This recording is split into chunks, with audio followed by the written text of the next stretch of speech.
Assalamu alaikum wa rahmatullahi wa barakatuhu. Welcome to the Telethon 2024. It's a Humanity First Telethon 2024, live from the Humanity First Studios in Vaughan. We welcome you all who are joining us today, and as our tradition, we will start today's program with recitation of Holy Quran, and I'll request my guest, Ms. Adnan Saab, to have a portion of the Holy Quran be recited. أعوذ بالله من الشيطان الرجيم بسم الله الرحمن الرحيم إنما الحياة الدنيا لعب ولهو وإن تؤمنوا وتتقوا يؤتكم أجوركم ولا يسألكم أموالكم إن يسألكموها فيخفكم تبخلوا ويخرج أضغانكم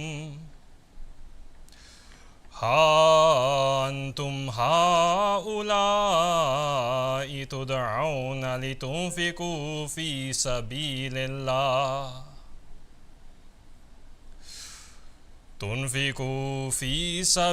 الله فمنكم من يبخل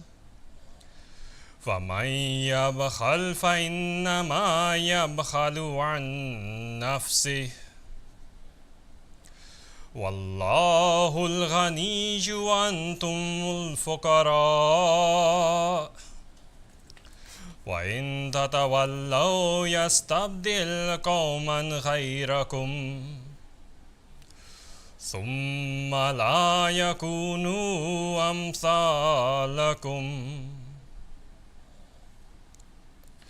I will now present to you the English translation of the verses just recited, taken from chapter 47, verses 37 to 39 of the Holy Quran. The life of this world is but a sport and a pastime. And if you believe and be righteous, He will give you your rewards and will not ask of you your possessions. If He asked them of you and press you, you would be niggardly, and He would bring to light your malice.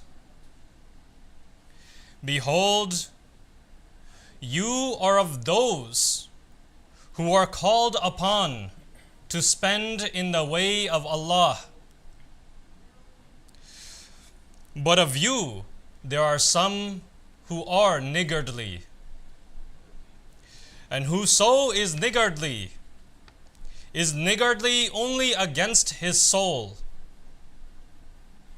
And Allah is self-sufficient, and it is you that are needy. And if you turn your backs, He will bring in your stead a people other than you. Then they will not be like you. Jazakumullah. Jazakumullah, Mr. Adnan Saab, for picking up that beautiful recitation and then reminding us how important is it our life and the service of humanity. Before I get into the details and introduce my first guest, I would like to remind the viewers that we have arrangements for your call-in. If you would like to donate, our number on the phone is 1-800-943-9161. Again, 1-800-943-9161. That's the number you can call in, or you can WhatsApp us on 647-493-7722. Another thing is that if you would like to pay attention to our program today, which we would highly encourage, there will be a quiz every hour. So we'll have at 3 o'clock, 4 o'clock, and 5 o'clock Eastern Time. There'll be a quiz and there'll be prizes for that. There's a prize of $100 Amazon gift certificate. So we would like you to pay attention to the presentations, because the quiz will be on those presentations which will be done during that hour. Now, going towards my first guest in the house is Dr. Asam Dausab, the chairman of Humanity First Canada. Welcome, Dr. Asam Dausab. Thank you very much. Assalamu alaikum wa rahmatullahi wa barakatuh. Welcome. Dr. Sab, I would like you to introduce us today's program. What is the theme of today's telethon? Every year we pick up a theme and we work on that. And what is your view on that, please? This year, this global telethon is actually called Humanity First Awareness Day. And the focus of this day's program, or the Humanity First Awareness Day 2024, is food security. So we are highlighting the need for the effect of inflation in everywhere in the world, but more importantly in Africa. There is scarcity of food for people who with low income or no income, and we are trying to create an awareness of that program. However, because it's a Humanity First Awareness Day, and the theme is that, but we're going to introduce some of the important programs that we are conducting. And one important thing about it, specifically related to Canada, is that this is the 20th year of Humanity First that we have been formally active in Canada. So we are celebrating our 20th year anniversary this year. And that's why some of the items are related to the 20th year anniversary celebration. We're going to highlight how Humanity First is going to celebrate the 20th anniversary by encouraging donors and volunteers to participate, but also what will be our gift to humanity to the people who are in need. So this would be the theme that would remain. We will have one segment of ladies. The ladies are going to highlight two very important programs that they are passionately involved with. One is our food security program, which is about the food bank and how food bank is serving thousands of clients every day, every month. And the second program that they're going to highlight is they have taken upon themselves and some of the children who are students of Nasir Academy, that they plan to build a school in Cameroon. So it's going to be a very interesting story how that school project started and how we are getting support from children and ladies. So it's a must watch for ladies and children for there. So this would be our highlight of today's program. Well, thank you very much for the introduction and then a snapshot of the program which we're going to do. So viewers, as you just heard, that there will be exciting program lined up for today. You will be we'll be giving you an update on all our programs which are running and what we plan as a Humanity First Canada to do during this year, because this is our 20th operations in Canada. So look out for that, those exciting details which are going to come during these next 4 hours. We'll be here from the studios of Humanity First Canada. Again, if you would like to donate, the phone number to donate is that 1-800-943-9161. And if you would like to WhatsApp us on, the number is 647-493-7722. Again, the phone number to call in is 1-800-943-9161. We encourage our viewers to dial in or WhatsApp and then make your pledge or make your donations today. Just to start your day on a good note, that's what you need to do. And then we highly encourage that you should start doing it now. We'd like to move into our first segment, and we're going to show you a video on Humanity First programs.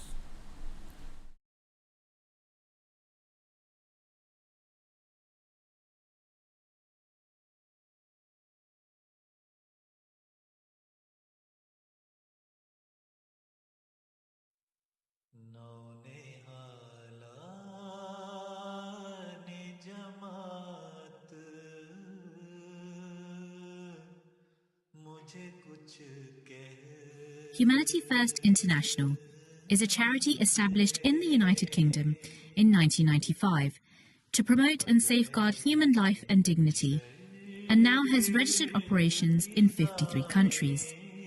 Our global network of 2,000 volunteers and 400 medical staff ensure that we can deliver significantly more aid value in the field from funds raised, providing immediate disaster relief whilst also developing and nurturing long-term projects dedicated to healthcare, education, clean water, vocational training, and the care of orphans. We are focused in 8 specialized relief programs.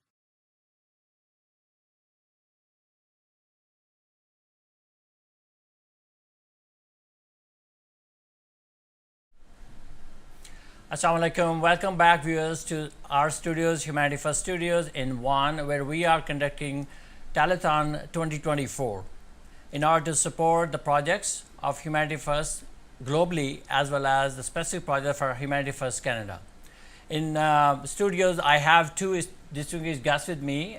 First is Kareem Aziz Saab, who is a member of Board of Directors, as well as I have Ijaz Khan Saab, who is also a member of the Board of Directors. Welcome, guests, to the studios today. Assalamu alaikum warahmatullahi wabarakatuh. Thank you very much for joining. At this time, we would like to go into one of the project which we have been undertaking for a number of years now. It's a hospital in Senegal, and I have invited you guys to put us a little bit more details into this program, how this is going. Just to give you a background to the viewers, that this is Senegal Hospital started back in 2019, and it's been 5 years now in its operation now. So after this long running, I just have a few questions for you where we can start this discussion. So when we started back in 2019, how is the operations have been running since then? So to give you a bit of a background, we started with 0 patients, and now alhamdulillah we are going around 300 to 400 patients a month, which is a big deal as far as the population is concerned in Senegal.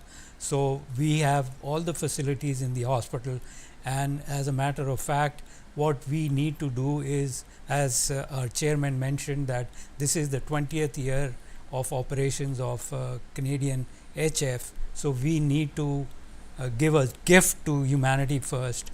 We are going to buy that building, and we will serve the humanity through our doctors in that hospital. So we have a long way to go, and inshallah we'll achieve that.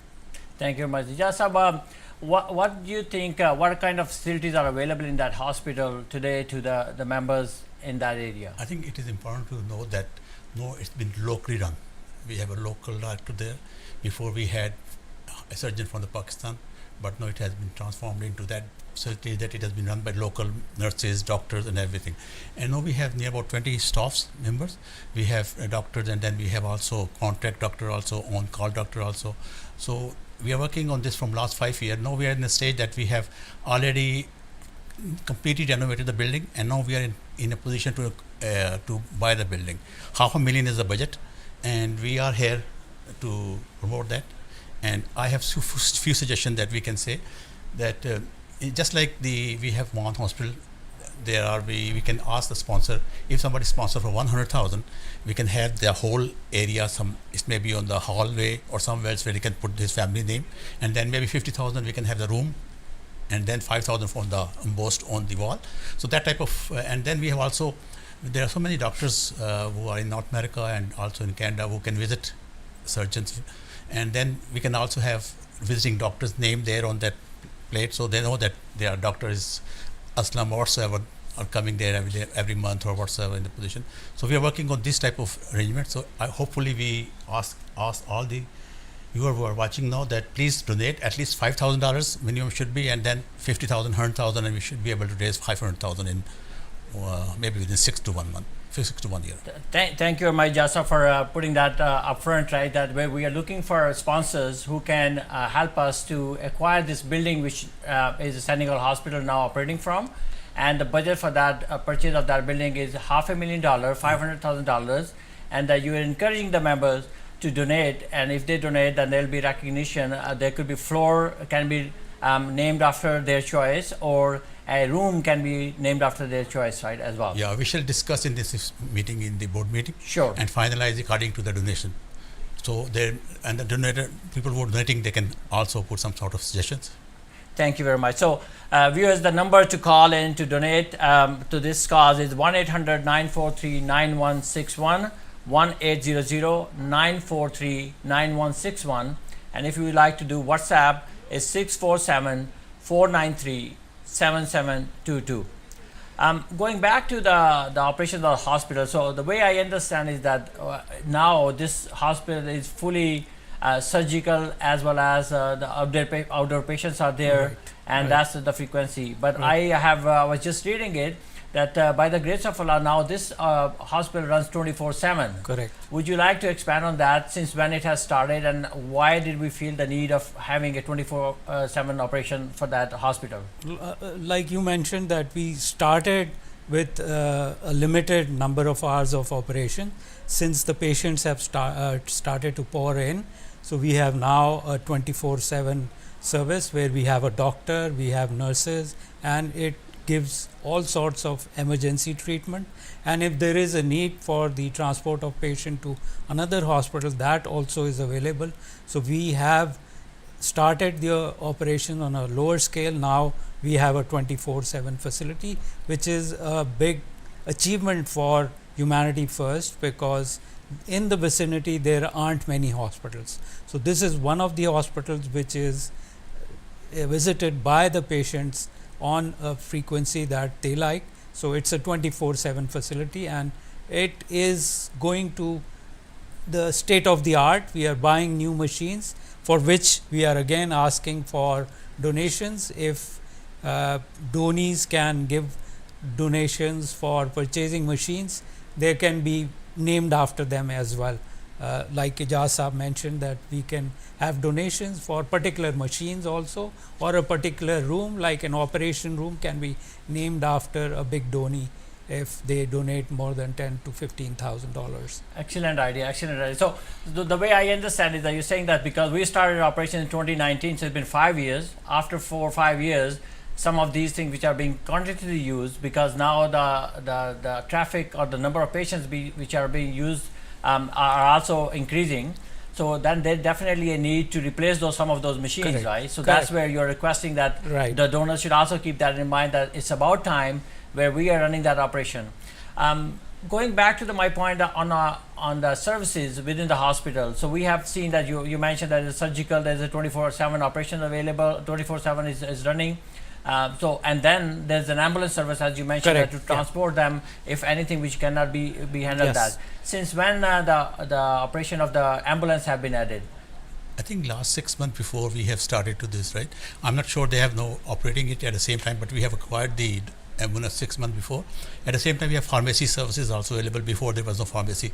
At the same time, we are trying to have that dental clinic also, and we have received so many information from them, and then we are working on every month. We will see what we can do in the future. That's an excellent idea. Just to go back in that, are we charging the fees? So let's say in the areas of Africa, for example, there are certain places where the visitors who are not able to pay their fees, for example, are we still treating them, or they need to pay any fees? Oh, so very good question. One is that we have two types of patients coming into the hospital. One who can pay, and they pay, which is a nominal fee. It's not a very high fee area, so we charge a very nominal fee. Plus we have about in the range of 100 to 180 patients which are served free of cost. So that free of cost is advertised, and a lot of patients do come in when we have clinics which we organize by doctors who are going from outside the country, and that's also a very good initiative which we have started. So to answer your question, we have both type of patients coming in. One is who are catered at a very nominal fee, and the other ones are treated free of cost. So that's a big achievement for us, that we serve the humanity free of cost. Jazakallah. So now I would like to bring in a guest who is here, Amir Saab Senegal, who is the chairman of Humanity First Senegal. He is available online with us. Jazakumullah, Aslan Jaza, Amir Saab, for joining us. I know that you are visiting other places and you're on a tour, but Jazakallah for giving us your time. अमीर साहब, आपका बहुत बहुत शुक्रिया कि आप दौरे पे होने के बावजूद आपने अपना मसरूफ़ जो वक्त है उसमें से कुछ टाइम हमारे लिए निकाला है. तो हम आपका बहुत ज़्यादा वक्त नहीं लेंगे, क्योंकि इस वक्त बात हो रही है सेनेगल में ह्यूमैनिटी फ़र्स्ट की. तो आप अगर हमें थोड़ा सा बताएं कि ह्यूमैनिटी फ़र्स्ट जो है उसका सेनेगल में किस तरह की जो सर्विसेज है वो वहाँ के लोगों को हम मुहैया कर रहे हैं।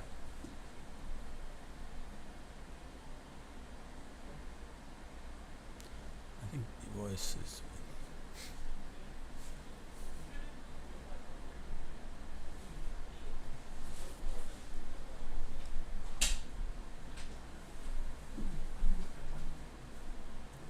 आप बोलिए।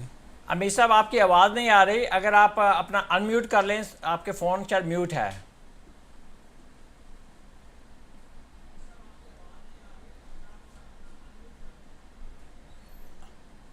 अभी नहीं आ रही, दोबारा कहें शायद।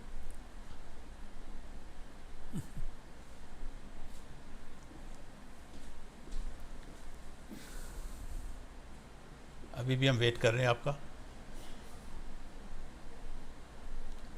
वीडियो अभी चला तो दें, वीडियो भी जो है वो स्टॉप हो गई है। वीडियो चला दें, वहाँ की हॉस्पिटल की वीडियो चलवा दें। So while we're waiting for Amir Saab to come back online, we'll request that if we can play a video of Senegal Hospital, the latest operations, and then some of the glimpses of the hospital for our viewers.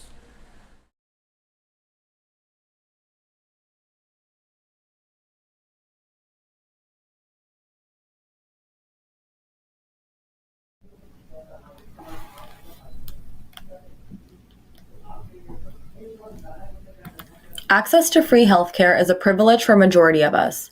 But in remote villages and underdeveloped countries like Senegal, healthcare is a luxury that their population does not have access to. The country has a high burden of both communicable and non-communicable disease, and the latter was estimated to have caused 45% of deaths in 2019. Humanity First Masrour Hospital in Senegal has been operating since 2019, providing free of charge healthcare to thousands of individuals each year.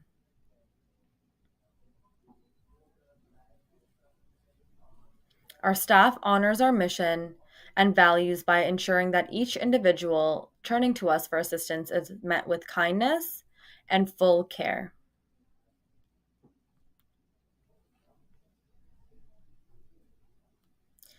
Senegal Hospital in Dakar has state-of-the-art medical equipment such as the following. Masrour Hospital offers a range of treatments such as plastic surgery, general surgery, gynecology, urology, and maxillofacial surgery. And we ensure that those who cannot afford treatment still receive the necessary medical care.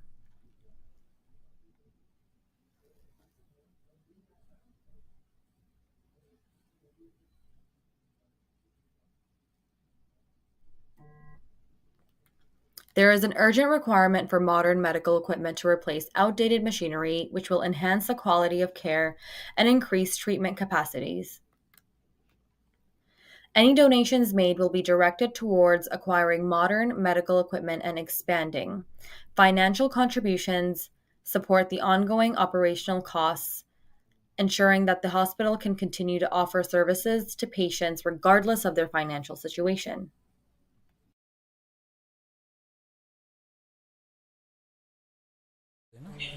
अस्सलाम वालेकुम वरहमतुल्लाह। अमीर साहब Senegal हमारे साथ इस वक्त मौजूद हैं, सेनेगाल से। अमीर साहब आपका हम खुश आमदीद कहते हैं आपको। हमारे जो ग्लोबल टेलीथॉन 2024 हम इस वक्त कर रहे हैं, तो इस वक्त बात हो रही है हमारे सेनेगाल के जो हॉस्पिटल है उसकी, और सेनेगाल में ह्यूमैनिटी फर्स्ट की जो प्रेजेंस है उसके बारे में। तो हम आपसे रिक्वेस्ट करेंगे कि अगर आप हमारा जो ह्यूमैनिटी फर्स्ट के जो प्रोग्राम हैं जिसके ज़रिए हम सेनेगाल में अवाम की खिदमत कर रहे हैं, वो आप अगर उस पर कुछ थोड़ी सी रोशनी डालें। इंग्लिश उर्दू जी जी जी उर्दू में बोलूँगा। अस्सलाम वालेकुम रहमतुल्लाह। अक्सर अपने तमाम सामीन को जो इस वक्त ह्यूमैनिटी फर्स्ट का प्रोग्राम देख रहे हैं, और स्पेशली ख़ास तौर पर हमारे सेनेगाल में जो हॉस्पिटल है उसके सिलसिले में जो मालूमात मुझसे पूछी जा रही है, मैं उसके लिए हाज़िर हूँ। और हमारे हॉस्पिटल में 10 स्पेशलाइज जो हमारे शोबे हैं उसमें आर्थोपेडिक है, और उसमें कार्डियक है, और उसमें गायनी का है और उसमें फिजिशियन का है और उसके अलावा क्या उसको कहते हैं जो क्या निधे वगैरह के जो सिस्टोस्कोपी गैस्ट्रोस्कोपी ये भी सारे हैं और इस तरह काफी सारे जो है इस शोबे जो है हमारे पास है और उसके दौरान जो लेबोरेटरी है वो भी है और जो 2 ऑपरेशन थिएटर है और इसके जो एक्सरे डिपार्टमेंट है वो भी मुकम्मल है और इस तरह दवाइयों की फार्मेसी भी है। हजारों अफराद का जो है वो हम बहुत सारे कम कीमत पर जो गवर्नमेंट की तरफ से भी मुकर्रर शुदा उससे भी ज्यादा कम कीमत करके हमारा हॉस्पिटल जो है इस वक्त बनी नौ इंसान की जो है वो खिदमत कर रहा है और हर माह तकरीबन 1600-1700 अफराद ऐसे भी हैं जिनका हम फ्री ट्रीटमेंट भी करते हैं और अल्लाह ताला के फजल से हमें हर ह्यूमैनिटी कनाडा ने हमें हमारा साथ दिया और हमारे हर अच्छे प्रोग्राम में हमारी हौसला अफजाई फरमाई और पूरी माली अमदाद भी की है। हम सब लोग ह्यूमैनिटी फर्स्ट कनाडा के मशहूर हैं और इसके अलावा बाकी और भी बेशुमार इनके प्रोजेक्ट जो हैं वो इधर सेनेगाल में हमने यानी किए हैं, रियलाइज किए हैं इसकी। जज़ाकल्लाह अमीर साहब, आपका बहुत बहुत शुक्रिया, आपने अस्पताल की बात की। इसके अलावा अगर आप ये बताएं कि इसके अलावा जो हमारे ह्यूमैनिटी फर्स्ट कनाडा है उसके जो ज़ेर इंतज़ाम आप लोग वहाँ पे और कौन कौन से प्रोग्राम जो हैं अस्पताल के अलावा करते हैं?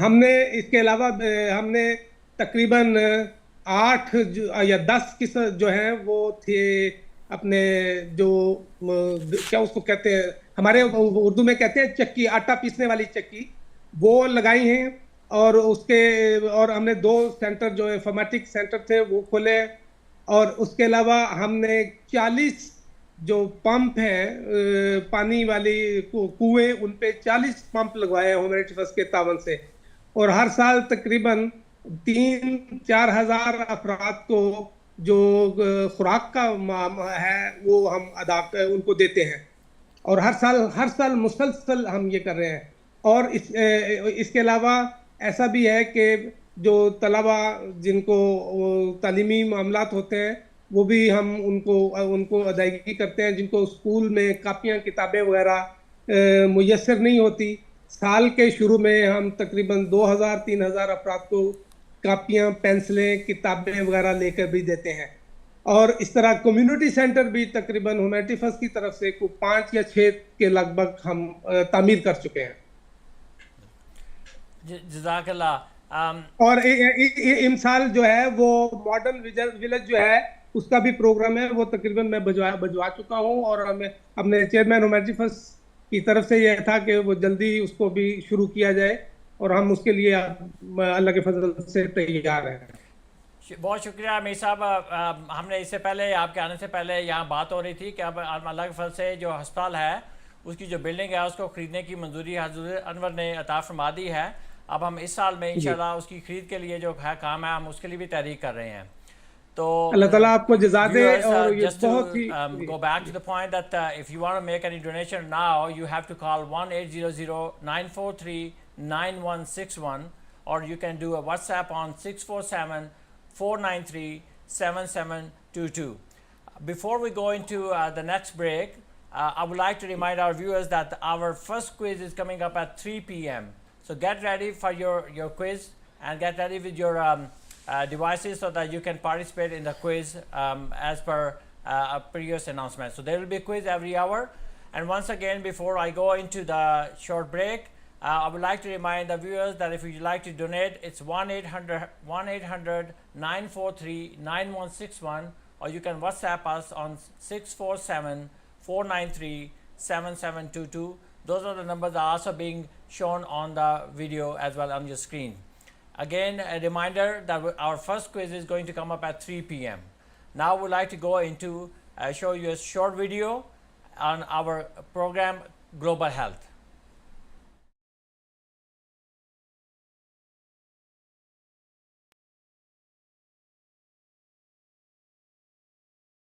Treat all the creation of God with such deep love as though they are your close family members. Treat mankind in the same way that a mother treats her child. This is the way you should be, not that you help someone only so that you can attain benefit later or take a favor in return.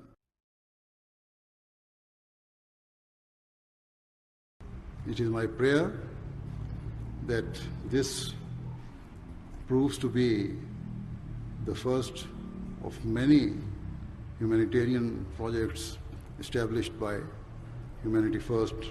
With all my heart, I hope and pray that it fulfills its mandate and proves an exceptional means of alleviating the suffering of people regardless of their religious beliefs, regardless of their age, and regardless of their ethnic or social backgrounds.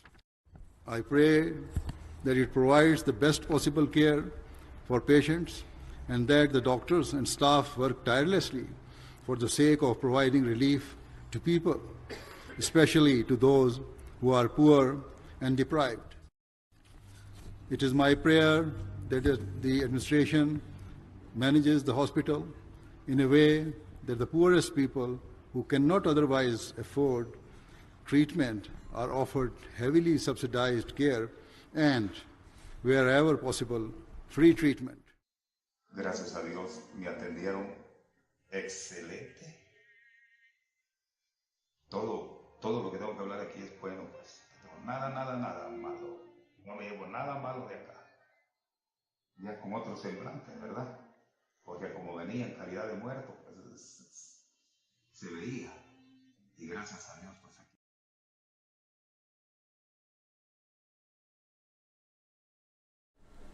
Assalamu alaikum viewers, welcome back to our Global Telethon 2024. We are coming live from the studios of Humanity First in Vaughan.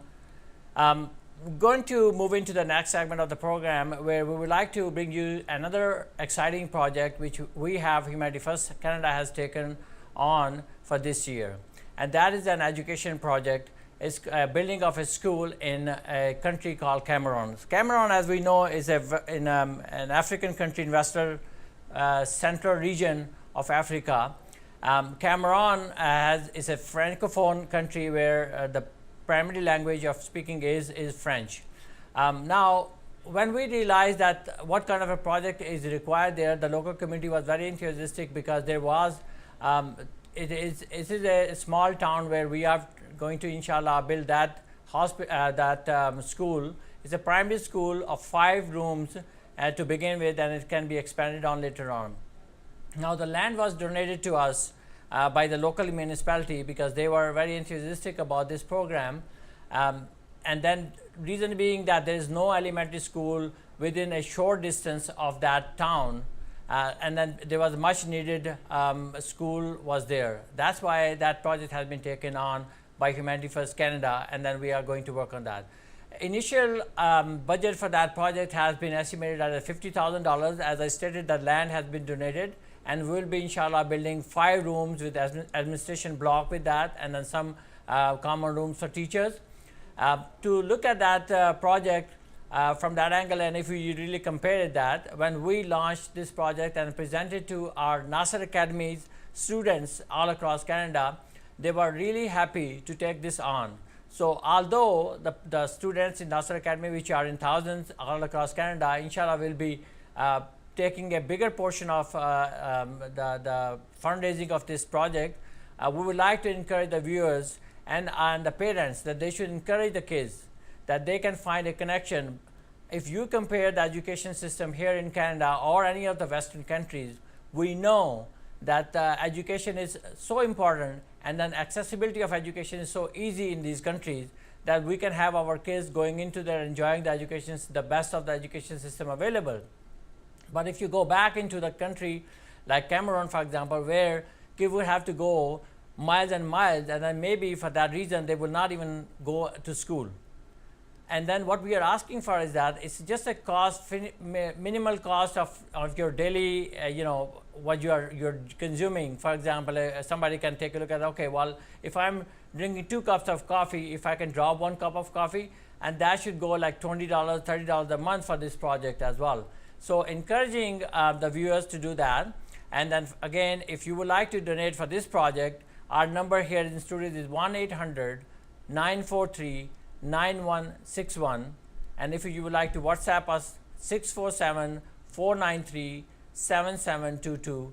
We highly encourage that if you can come and then online and then contribute to that those projects which we are announcing today, which we are bringing to you, updates on those projects. We welcome any feedback, any comments. Please call us 1-800-943-9161 or WhatsApp us 647-493-7722. Now, once again, we would like to remind our viewers that inshallah we'll be running a quiz program every hour. The first quiz is coming up at 3 o'clock and the next one will be 4 o'clock. Now, the quiz is coming up, as I said, soon. The prize is $100 gift certificate. You will be receiving that. So, we are showing you on the screen. You can join that and then get ready for the first quiz when it comes up online. At this time, I would request that we will be showing you a video on Cameroon school project. As we said that, it will give you an idea where we are building the school and what are the needs of the schools are in that area. And this is a pre-recorded video with our chairman of Humanity First, Cameroon.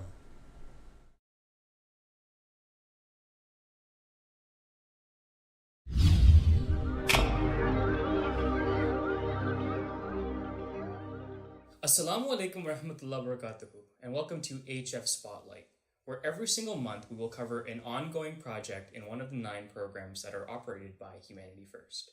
In today's program, we will be discussing the Knowledge for Life program, and more specifically, the school being built in Folab village in Cameroon. In today's program, we'll be joined by a special guest, the chairman of Humanity First Cameroon, and we will be discussing this project with him in more detail. Assalamu alaikum warahmatullahi wabarakatuh. It's good to meet you, Balsab. Wa alaikum assalam wa rahmatullahi wa barakatuh. But Balsab, today we wanted to talk to you a little bit more about the Cameroon school project in Folab. Can you tell us a little bit more about this program?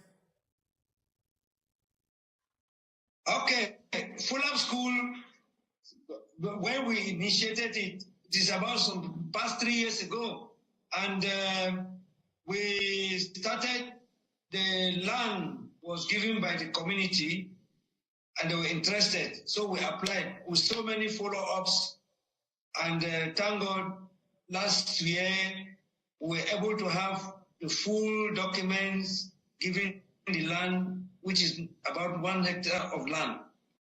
And yes, and then when we applied, Humanity First Canada, thank God, Dr. Aslam Dow came to Cameroon, and we were able to go to the site. So for as far as long as is concerned, the project has just started because we received the first phase of the fund, which is 4 million CFA Cameroon. Cameroon money is 4 CFA. So we have started. Very nice. How do we determine the need for a school in that village? Is there a village populated with a lot of children that don't have access to education? Yes. They discovered that the area, the children around the village, they move not less than 7 kilometers to go to areas where there's school. Okay. And there are so many of them, more than 300 children. So there was a need for over 300 children in that village that would otherwise have to travel long distances in order to get access to education. I assume the children that are involved are very excited. Can you talk a little bit more about that? You already spoke about the children currently don't have access to the education. They have to travel quite a lot of distances. But how excited are they to get that access? They are very excited because you see a thing that you will be early in the morning, you get up very early, you are not even taking breakfast. Even if you are in a haste to move, they don't. Sometimes to have a taxi is not easy. These are local, we don't even have taxis, these motorbikes. And then they move. Before you move and go there to start learning, you are already tired. And then by the time you are almost running, you stay, you leave again to come back, moving along the road. Fortunately, I think for many people in the world, there are a lot of areas, there's so much access to education. It's very easy. And we almost take it for granted.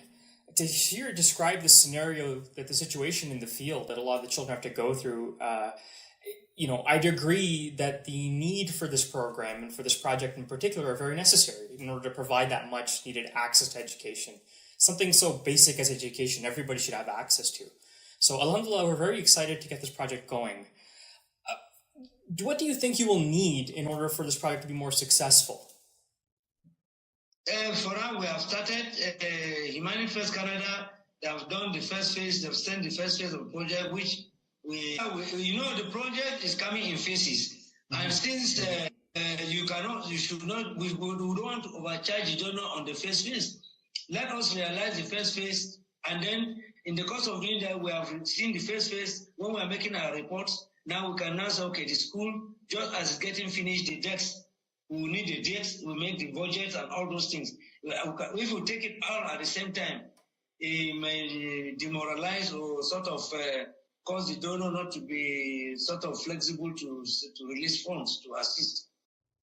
I understand, and you're right. It's definitely a multi-phased approach, and a project like this takes multiple phases in order for it to be completed. But as those phases become more apparent, there will be more need for donation in terms of funds like for supplies, equipment, and these kinds of things. Yes. Now, in terms of overall impact, how many people, including parents, perhaps staff that would be hired for the institution, how many people are we talking about in terms of this impacting? No, minimum. If you want to have an effective school, now we are starting with 3 classrooms. And the children, we try to get them there. Those who are a little bit higher classes, they will go out of the area. But then if you want effective school, minimum should not be less than seven persons. That means the head teacher and the 6 teachers, because the primary school in Cameroon is 6 classes. Class 1, Class 2, Class 3, Class 4, and Class 5, 6 before you go to secondary school, the first year in secondary school. So we are building now the first 3 classrooms and the office. So at least we know that for now, we might be having minimum 4 persons to the handling, because the supervisors of the school are not being paid. Right. It is only the head teacher and the teacher. The school management team is not, they don't deserve salary, because it is the village that forms that community to oversee the running of that school. Right, okay. And in terms of the tuition that the students will have to pay, what would the cost look like for the pupils? No. The fees is so minimal. Look at Cameroon. For Cameroon, for that one, they're trying. The government is trying its best to make sure that they try to, the children from the first cycle of education try to go free education. Even though there are certain small things like you have to give, for example, small, they call it PTA fee, levy, which is around some 3,500 CFA, Cameroon, France. Okay. And in terms of extracurricular activities, non-classroom activities, what kinds of things will the children get to experience at the school? Sports, that kind of thing? Yeah. That, you have already said, I wanted to talk about sports. Sport is there. There's no way. We have a certain saying that learning without play makes a jack a dull boy. At least some time you have to. That's why the land, when we're asking for land, we ask them to give us a bigger land so that they can cross the football field. And then at the same time, there are opportunities where you have local crafts, right, where villagers will come and teach the children how to do traditional building, or stitch mats, how to sit, or give cane chairs with bamboo, all those type of things. Right, so more practical skills that can help them become adults and become contributing members to their community, correct? Exactly, yes, right. Exactly. Basab, I think we've covered majority of what we wanted to discuss today. Thank you so much for joining us. Jazakumullah for joining us. Inshallah, Jazakallah also. I want to thank you, and may Allah continue to bless you, all humanity staff, Humanity First staff in Canada, even those in Cameroon, for giving that time to contribute for the sake of humanity. May Allah continue to be our helper. Ameen. Ameen. I can't echo your words enough. Ameen. Jazakumullah ta'ala jaza. Assalamu alaikum wa rahmatullah. Jazakumullah ta'ala jaza, and thank you very much for listening to this segment of HF Spotlight. We hope you learned something and will join us for the next one.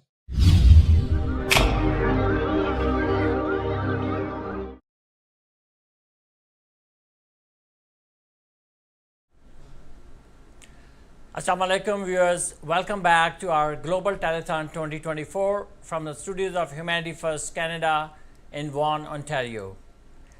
Just for the reminder to viewers, if you would like to donate, you can call in our live number 1-800-943-9161.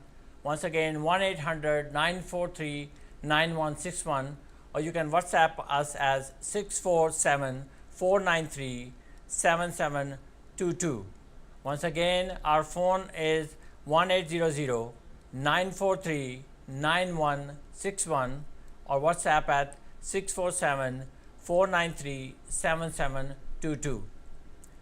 Now, we have been talking about a lot of our projects which have been taken on in the various African countries, and that brings up to see that how those projects are being taken and being benefited by people living in those countries.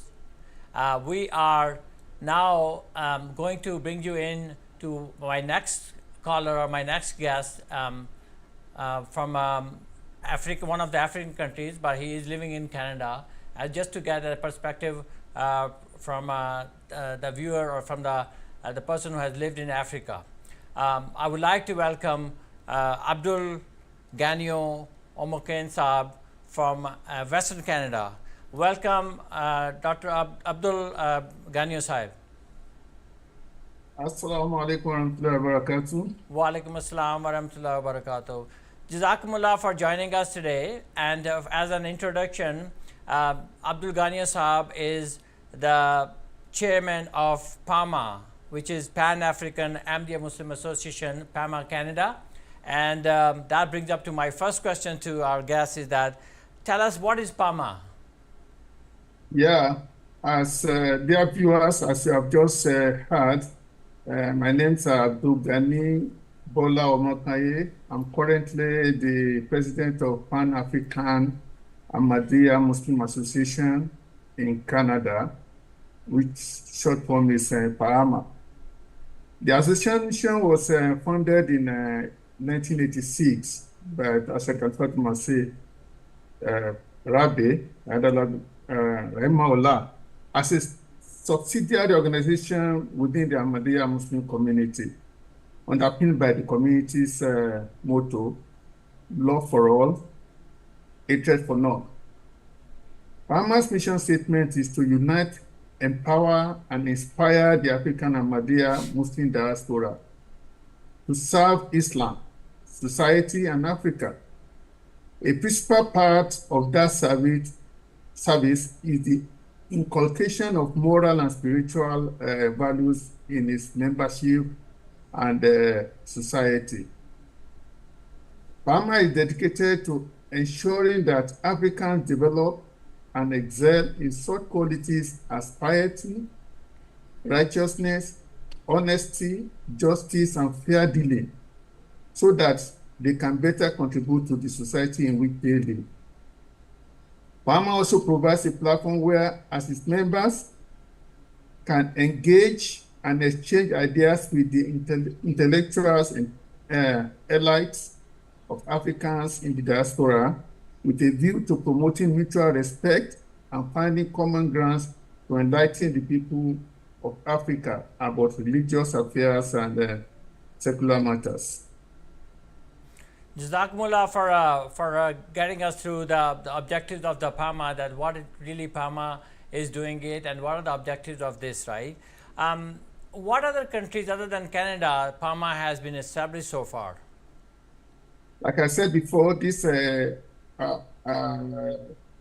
association was started around 1986, but over time, after Khalifat Masirabe, under the guidance and instructions of His Holiness, Al-Fatih Masih Tamis, Al-Tamisa Masur Hamad Allah bin Aziz, the association has been established in 6 countries, namely United Kingdom, where it started first, then United States, then we have Canada now, and France, Germany, and Spain.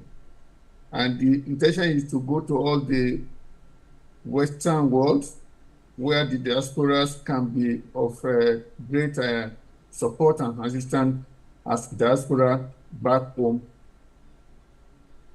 wherever we are. Jazakumullah. Abdul Ghani Saab, if you can tell us that how PAMA can support Humanity First, how we can interact and then work together, what kind of support PAMA can extend to Humanity First? First of all, I want to remind us that as Pan-African Ahmadiyya Muslim Association, we are under the umbrella organization of the Ahmadiyya community. And our founder of the Ahmadiyya community has given us 2 great teachings that we propagate.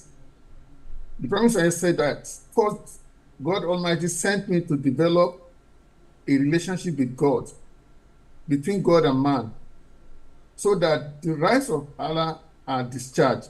Secondly, he said that I have been sent to develop mutual affection and love between all mankind, so that the rights due to God's creations are also discharged. So, as PAMA, we, like myself, we are identifying and standing with Humanity First. And we appreciate the enormous contributions Humanity First has been making to impact Africa in general. The aims and objectives of PAMA is in tandem with the Humanity First establishment, which is particularly focused at eradicating poverty in Africa and underdeveloped nations in the world. Members of PAMA are encouraged to eagerly identify themselves and contribute generously to the ongoing projects in Africa, like the Model Village campaign, the Gift of Sight campaign, the Water for Life campaign, vocational education for disaster displaced people, the hospital projects, the school establishment, and so on. We need to be at the forefront of all these activities and hold it passionately as volunteers and propagators of the good services of Humanity First, and see to it that our dear countries get full benefit of the sponsorship programs from the contributions of the generous donors in our respective countries of living, like here in Canada. We know about this verse of the Holy Quran. Lantanalu libera ata tunfiku mimma tuhibun. That is, you cannot attain righteousness until you spend out of what you love most. Hence, serving in humanity really gives you a lot of love of God, and do your duty to serve humanity and mankind. Thank you for reminding us that since Humanity First has its operations primarily in African countries, and then African countries are the beneficiaries of this program, and it's a good reminder that the members of the PAMA who are now been blessed and living in the Western countries, they can contribute through Humanity First for their projects which are being primarily conducted, and you mentioned some of those programs as well. So thank you very much for that reminder to our viewers, right? Getting into the end of our program, I want just question you about, as you may know, that this is the 20th year of Humanity First Canada, since it's been established in Canada, its operation. What message you will have for our viewers on our 20th anniversary? Yes, I've been personally privileged to get updates on the fantastic activities of Humanity First in countries like Nigeria and a couple of other African countries. The greatest challenge they are facing is the funding, and their hope and expectation for diaspora affiliates to come to their aid at the spur of the moment. We need to give a greater attention to the enormous difficulties in logistics and the scarcity of resources to empathize with the demands of the volunteers on ground. There are so much areas to cover and so many people that needs our help, and we have very few volunteers comparatively. So we therefore solicit for your continued support and general resolution always to get humanity first to be able to face all these challenges successfully.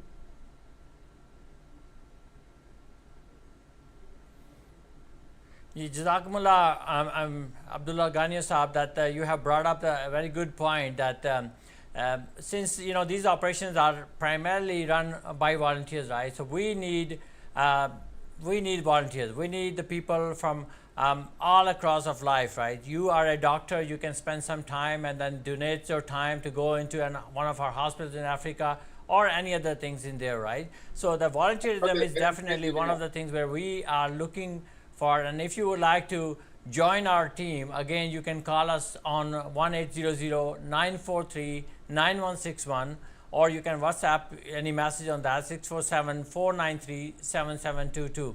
Now, this, as Abdul Ghani Sahab was mentioning, and he has the first-hand experience of that, these operations being run in African countries, and then PAMA, a new organization, association has been there, and they are in the establishment of that. And with that time, there will be better collaboration between Humanity First and PAMA, and then we're looking forward to that, having that good relationship with that working relationship where we can make use of that, and then the members who are members of PAMA can also volunteer with Humanity First, and then to do the projects, to spend their time wherever and whichever project they would like to have it, right?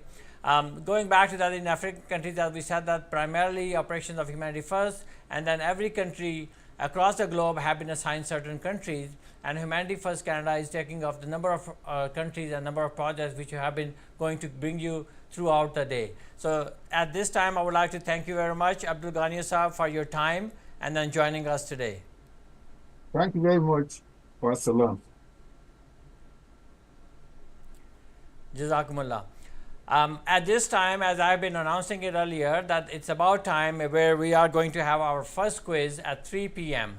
The quiz is going to be on the activities and the questions and the discussions we have been having throughout our program up till now. And we'll be running the first quiz coming up at 3 p.m. And then the next quiz will be at 4 p.m. and then 5 p.m. So the 3 quizzes, and then the prize for that is $100 gift card for winning that.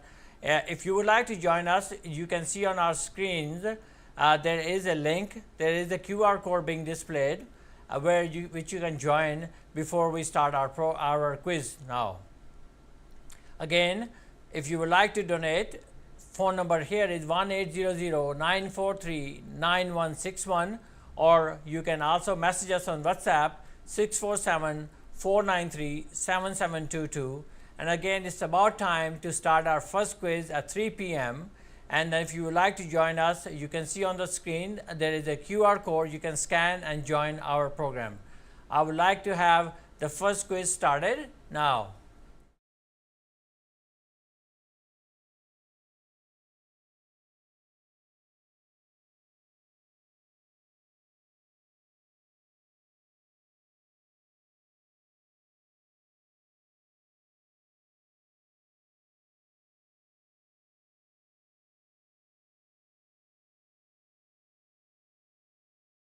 कितनी देर लगेगी? Okay.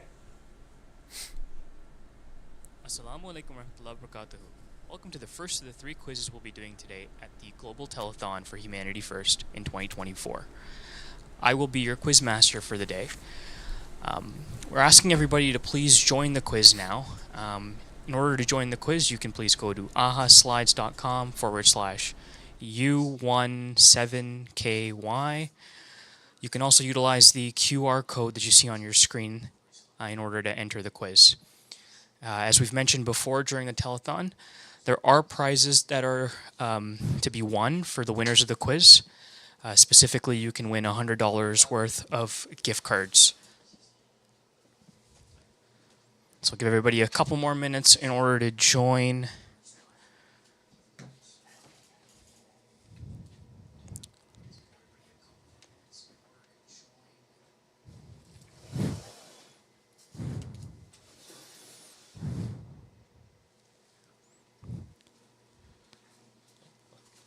Okay, so currently we've got 11 people already in the quiz. We'll give everybody another minute. Once again, it's ahaslides.com/U17KY. You can also use the QR code there on the screen. So the topic of this first quiz will be covering the Gift of Sight program at Humanity First, as well as the Water for Life program.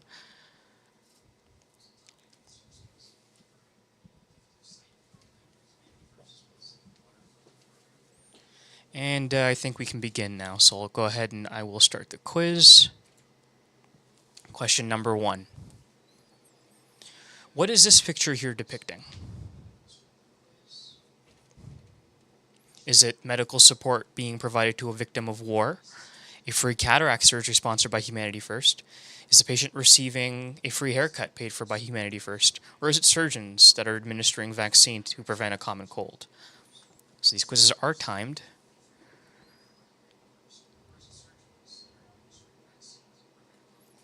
And the correct answer is a free cataract surgery sponsored by Humanity First through the Gift of Sight program. And it's good to see a majority of the folks got it correct. And the leaderboard. So once again, these quizzes are also timed. And so the faster you answer, the quicker or the more points you accrue. Moving on. What is the cost of one cataract surgery? Is it $50, $80, $120, or $500? Remember, the faster you answer, the more points you accrue.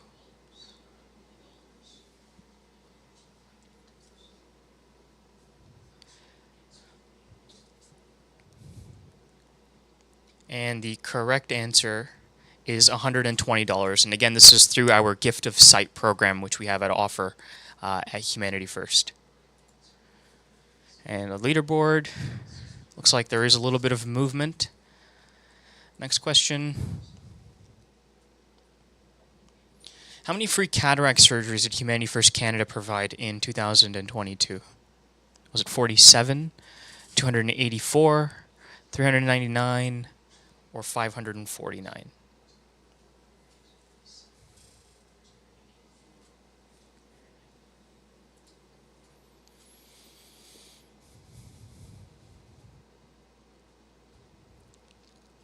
And the correct answer is 549. That was a tricky question.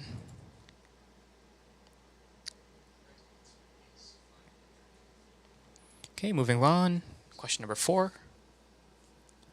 How does Humanity First Global Health Program address healthcare challenges in underserved communities? Is it by providing medical supplies and equipment, by training local healthcare professionals, by establishing healthcare clinics and centers, or is all of the above?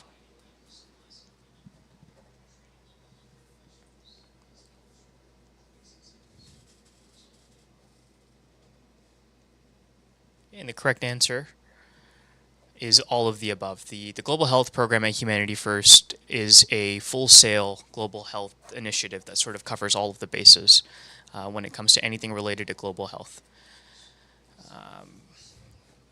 Moving into the next question. Before we do that, have a look at the leaderboard. Question number 5. What is this picture depicting?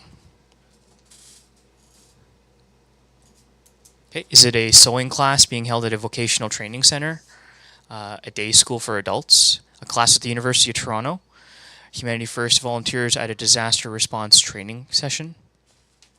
5 seconds. Just a reminder that the prizes for these quizzes are $100 gift cards. If you don't win this quiz, don't be worried. There are 2 others that will be conducted today. So the correct answer to that last question was a sewing class being held at a vocational center. A little bit of movement in the leaderboard. Question number 6. What is this picture depicting? Is it a maze for children in Nigeria, the construction of a new school in the Philippines, the construction of the Ivory Coast Hospital, or the construction of a new Humanity First head office here in Canada? 5 seconds.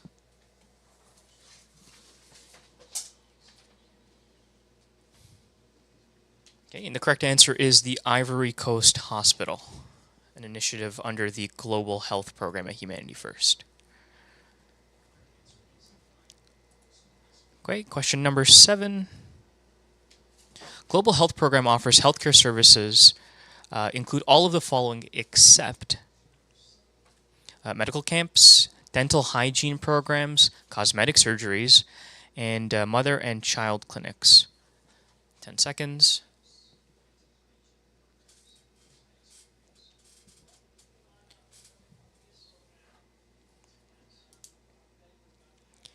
And the correct answer for that one is cosmetic surgery. So that's the only one that Humanity First will not provide under the Global Health Program.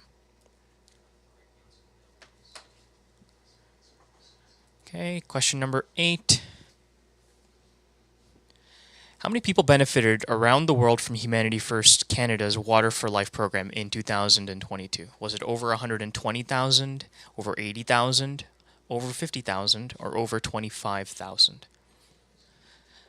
I'd like to take the opportunity to remind everybody that at the end of the quiz, please take a screenshot should you win, and forward that screenshot to volunteer@humanityfirst.ca. So the correct answer to that last question was over 120,000 people have benefited from the Water for Life program across the world. Alhamdulillah.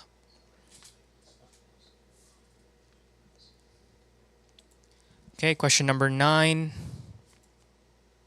Oh, sorry.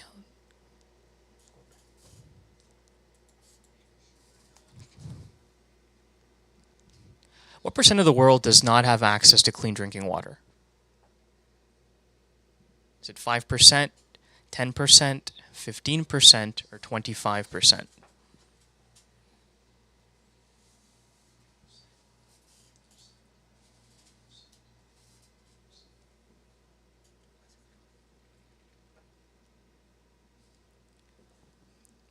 The correct answer to that question is unfortunately 25% of the world does not have access to clean drinking water.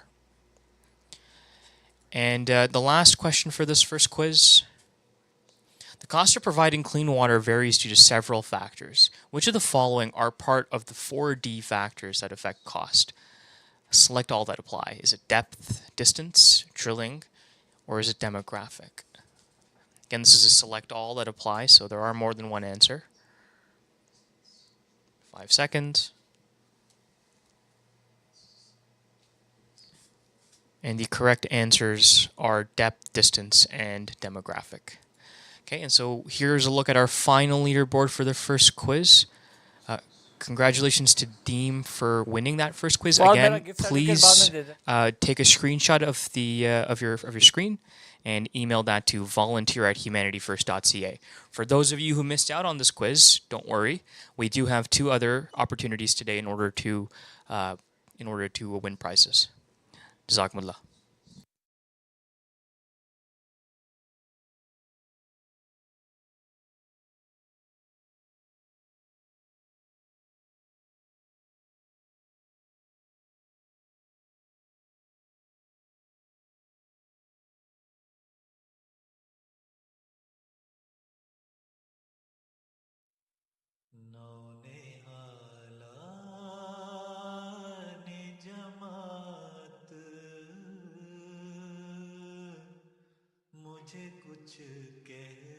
Humanity First International is a charity established in the United Kingdom in 1995 to promote and safeguard human life and dignity, and now has registered operations in 53 countries.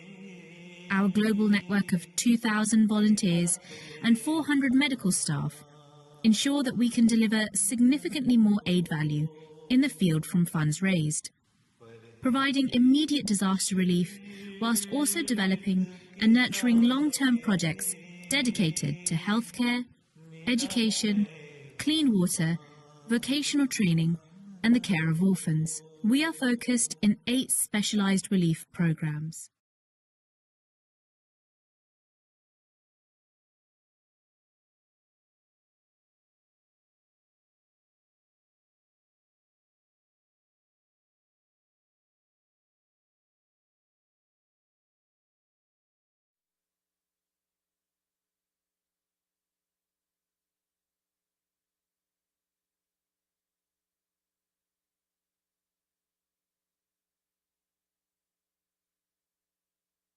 And you're watching this live show on YouTube and also on our website. If you would like to call us, the number is 1-800-943-9161. You can call us to donate. You can call us to join live and make a comment. Also, you can WhatsApp your message or question at 647-493-7722. That is 647-493-7722. We are very grateful to the viewers who are with us today watching this Humanity First Global Telethon. This program is being carried out for two reasons. Number one, to create an awareness of what Humanity First is doing, and number two, to raise funds for our upcoming projects. But there is a third reason this time, a very special reason, and that is that Humanity First Canada is 20 years old now this year, and we are having our 20th anniversary celebrations. So this is a very special year, and we want our donors to make it even more special. And that is only possible by doing two things: donating us and supporting us. And in return, we are going to give the gift of humanity to this world. I'm going to talk you through what we are going to do to celebrate this 20th anniversary this year. We are going to put humanity first. That is our goal. We are going to put humanity first by doing things that will make the lives easy for everyone. It's going to make people suffer less. We cannot say that we can eradicate 100% of the poverty or we can provide 100% relief, but we will try our best, whatever is possible, and whatever support we can get from you, we'll try to make a difference in the lives of people. So if you want to make a difference in someone's life, call us 1-800-943-9161, or you can go to website to make a donation or make a pledge and you can donate later. But please do one of the things. Either you make a pledge today or make a donation today. Now, I'm going to talk to you about our celebration for 20th anniversary year, and we are going to do a number of fundraising campaigns. And these campaigns are, the first one is, it's a very easy one, everybody can do it. We are asking our donors, at least 2,000 donors, to donate $20 a month, every month for next 20 months. 20-year celebration, $20 for next 20 months. Easy to remember, 20 for 20 campaign, $20 for next 20 months, perhaps 2,000 donors to celebrate the 20 years. Can you do that? It's easy. Please sign up. Just send us an email at info@humanityfirst.ca, go to our website, make a pledge, or just donate the amount. You can do that. The next campaign is we're going to hold a fundraising carnival. You know, our children are our biggest supporters. They, from their pocket money, come up with $5, $10, $50, $100. We appreciate that. Those small amounts of really make big sense to us. They are really huge amount for us because they shows their passion for humanity. So to thank them, to celebrate with them, we are going to have a carnival on August 18th in Vaughan at Ivory Tahir. It will be a fun event for our children and their parents. So we ask you to come and join us. Stay tuned for more information. You will be receiving emails or WhatsApp messages about this program. But a 20-year celebration carnival is in the horizon in August. Stay tuned for that. The next event would be a fundraising gala dinner sometime later this year. We have not fixed the date. Hopefully, it will be in October-November timeframe. We hold annual dinners every year, but this would be a very special dinner. We are going to invite some special guests to this event, and we ask you to plan on attending this event as soon as we announce the dates. You're going to get more information about it. So that is our next event in our 20th anniversary celebration. The next campaign that I have is a very easy one. You don't even have to get out of the home, and it is a request that you become a monthly donor. We don't mind if you donate $5, $10, $20, $100, whatever you can afford. We want regularity, we want your commitment, we want you to be our donor. And you can do that by donating any amount that you are comfortable with, but on a monthly basis. We want to see our base of monthly donors grow this year. This is our goal for the 20th anniversary celebration. We are looking for at least 2,000 donors who are donating at least $20 every month. It's a commitment that you can make. It's not going to impact you. $20 is a very minimal amount. I'm not going to tell you that you can skip a cup of coffee or you can skip a soft drink or do anything. You can do whatever you want. But I'm pretty sure that after doing everything, you can still afford to give $20 every month for a very noble cause that is going to make a difference in somebody's life. It's going to make somebody's life easy. It may help in saving lives. It may help in education of someone. There's a lot of things that can happen with $20 every month that you can donate. So please do participate in this monthly donors campaign. Again, a reminder, if you would like to call us and ask any questions, if you have any comments, you can call the number on the screen. You can see the number 1-800-943-9161. Or if you're shy to call, just send us a message on WhatsApp, 647-493-7722. But we are looking for your participation, looking forward to your participation. Please do participate. Even if it's a word of prayers, do call us and give us those prayers. If you have a complaint for us, please call us and complain about what we are not doing right or what you want us to do. But we want to hear. You are our own. We want your support. We want you to be part of Humanity First. We want you to volunteer with us. We want you to support all our initiatives. So we welcome you to come. Now, another big event which everybody is welcome to attend is a very special exhibition this year at the Jalsa Salana Canada, or the annual convention of the Ahmadiyya Muslim community. Is going to be held outdoors in Bradford, and you're going to have a marquee for Humanity First where we're going to set up an exhibition showcasing our work. You're going to see some of the displays showing what we are doing around the world. We'll be there to answer questions. We're going to have a coffee and cake lounge for you. Come and have a cup of coffee and cake with us and talk to us. Come up and suggest, come up and volunteer. Be part of that. You are going to be there for 3 days. I'm sure we are going to be able to find out 5 or 10 minutes or 15 minutes to visit this exhibition at the annual convention of the Ahmadiyya Muslim community or the Jalsa Salana Canada. Please do remember to come in July. We look forward to see you at this exhibition. Now, the special announcement.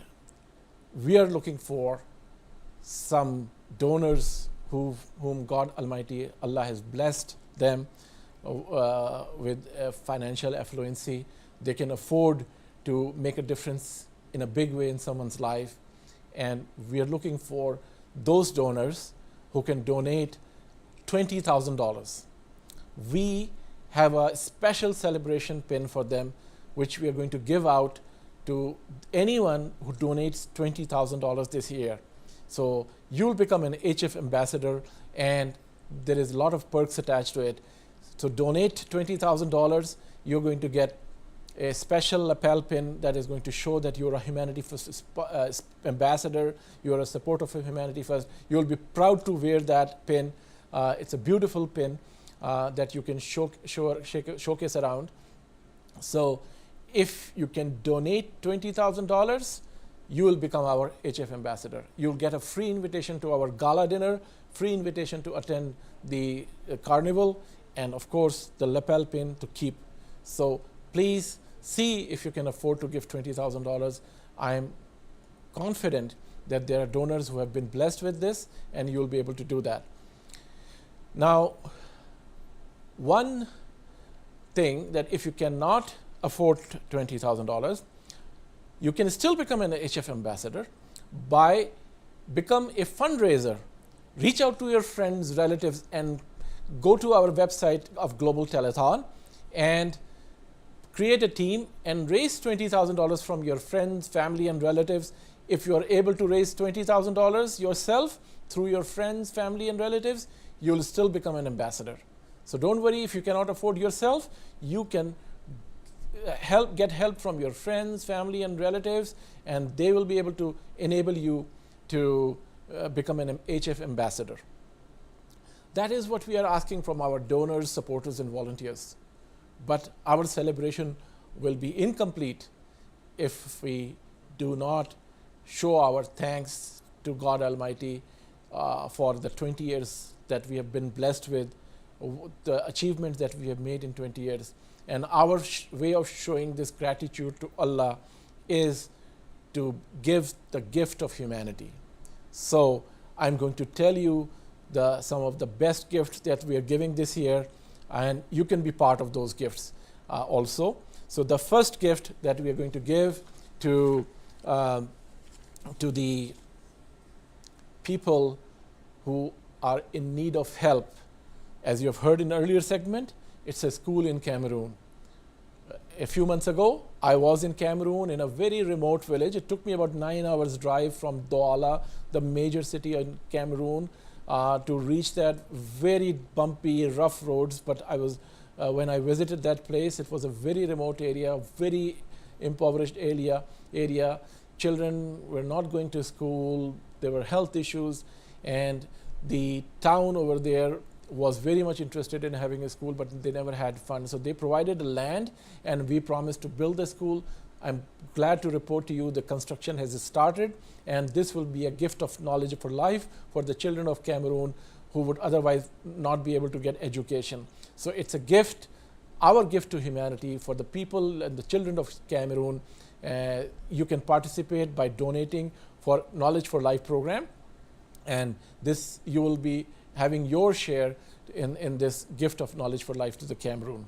The second gift we are giving is a gift for which we started preparation back in 2019, and that is a gift to people of Ivory Coast who really need high quality of health care, and we are building a hospital in Ivory Coast. This hospital is going to provide health care to people who otherwise are deprived of quality health care. So very standard health care with medical and surgical facilities. This hospital is near complete. By the end of this year, we hope that it will become fully ready, but we are behind in our pledges and collection. We want you to participate in this noble gift of health for people of Ivory Coast. Your gift will be an ongoing gift as long as that hospital is running, as long as this hospital is able to save lives, as long as this hospital is able to reduce the human suffering by treating people sick. You're going to get the blessings. You and your generations are going to get the benefit and blessings from this hospital. So don't shy away. Please donate generously. We want to finish this hospital this year, and for that we need your support. The next gift that we want to give is our very popular program, which we don't have any problem in asking people, because people are very passionate. They know the importance of water. They know that when they fast, how the day goes in the evening, how much water they need. Do you know that a person cannot be alive if they don't get water for 3 days? They can die. And if they get water which is not clean, they get different kind of illnesses, different types of illnesses. And if they don't get sick, their backs are broken because they have to carry water from a very distance to their home by walking kilometers and miles to get clean drinking water.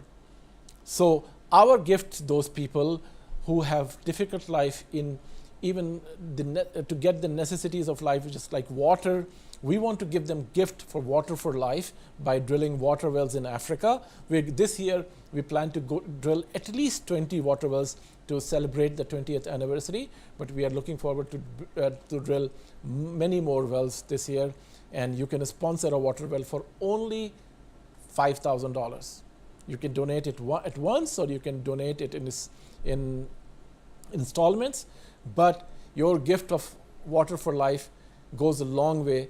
I was in Cameroon, and 7 years ago we sponsored a water well.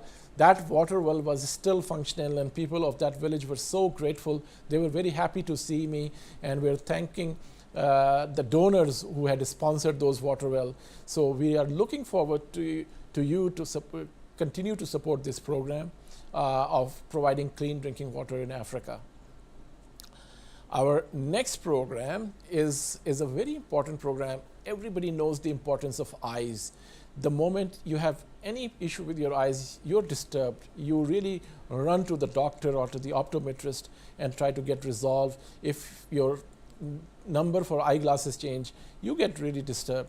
Imagine if somebody loses their eyesight and it's a treatable condition, but they cannot get it treated because they don't have the money. That is very common in Africa, where because of the heat and dust and the climate over there, many people get cataract. And they don't even realize that.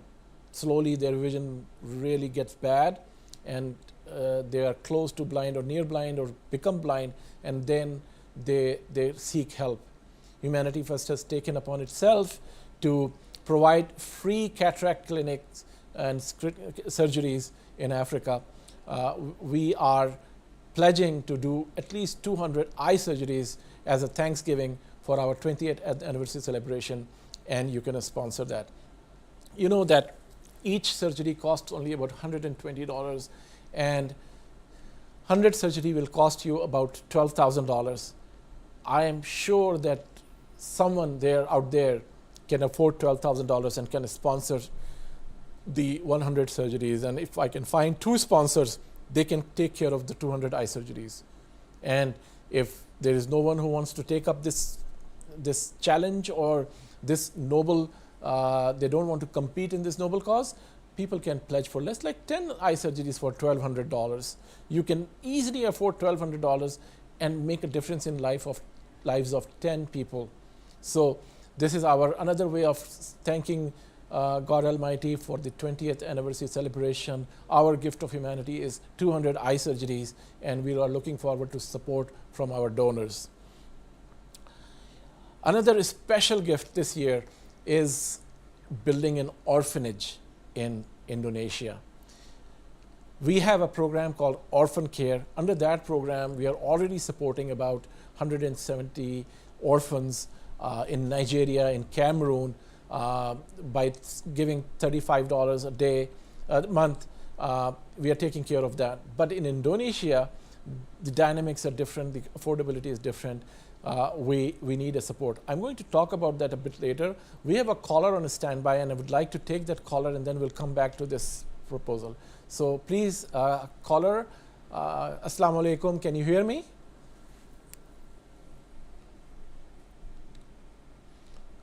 Caller, can you hear me? If you would like to call us, 1-800-943-9161 is the number. Call us at 1-800-943-9161. I just want to know if the caller, I cannot hear the caller at this time.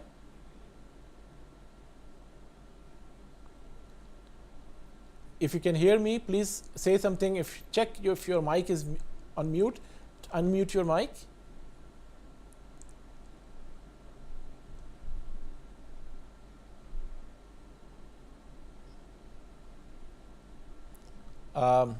While they are trying to get the caller online, I think there's some technical issues. I will continue to talk about the orphanage. So this is a orphanage, it's a purpose-built orphanage where there will be a team to take care of the orphans residing in the orphanage. So it's different from our regular orphan care program, where we put the child in care of a family, a husband and wife who takes care of 2 or 3 kids, and we cover the cost of those children for healthcare, education, shelter, clothing, everything.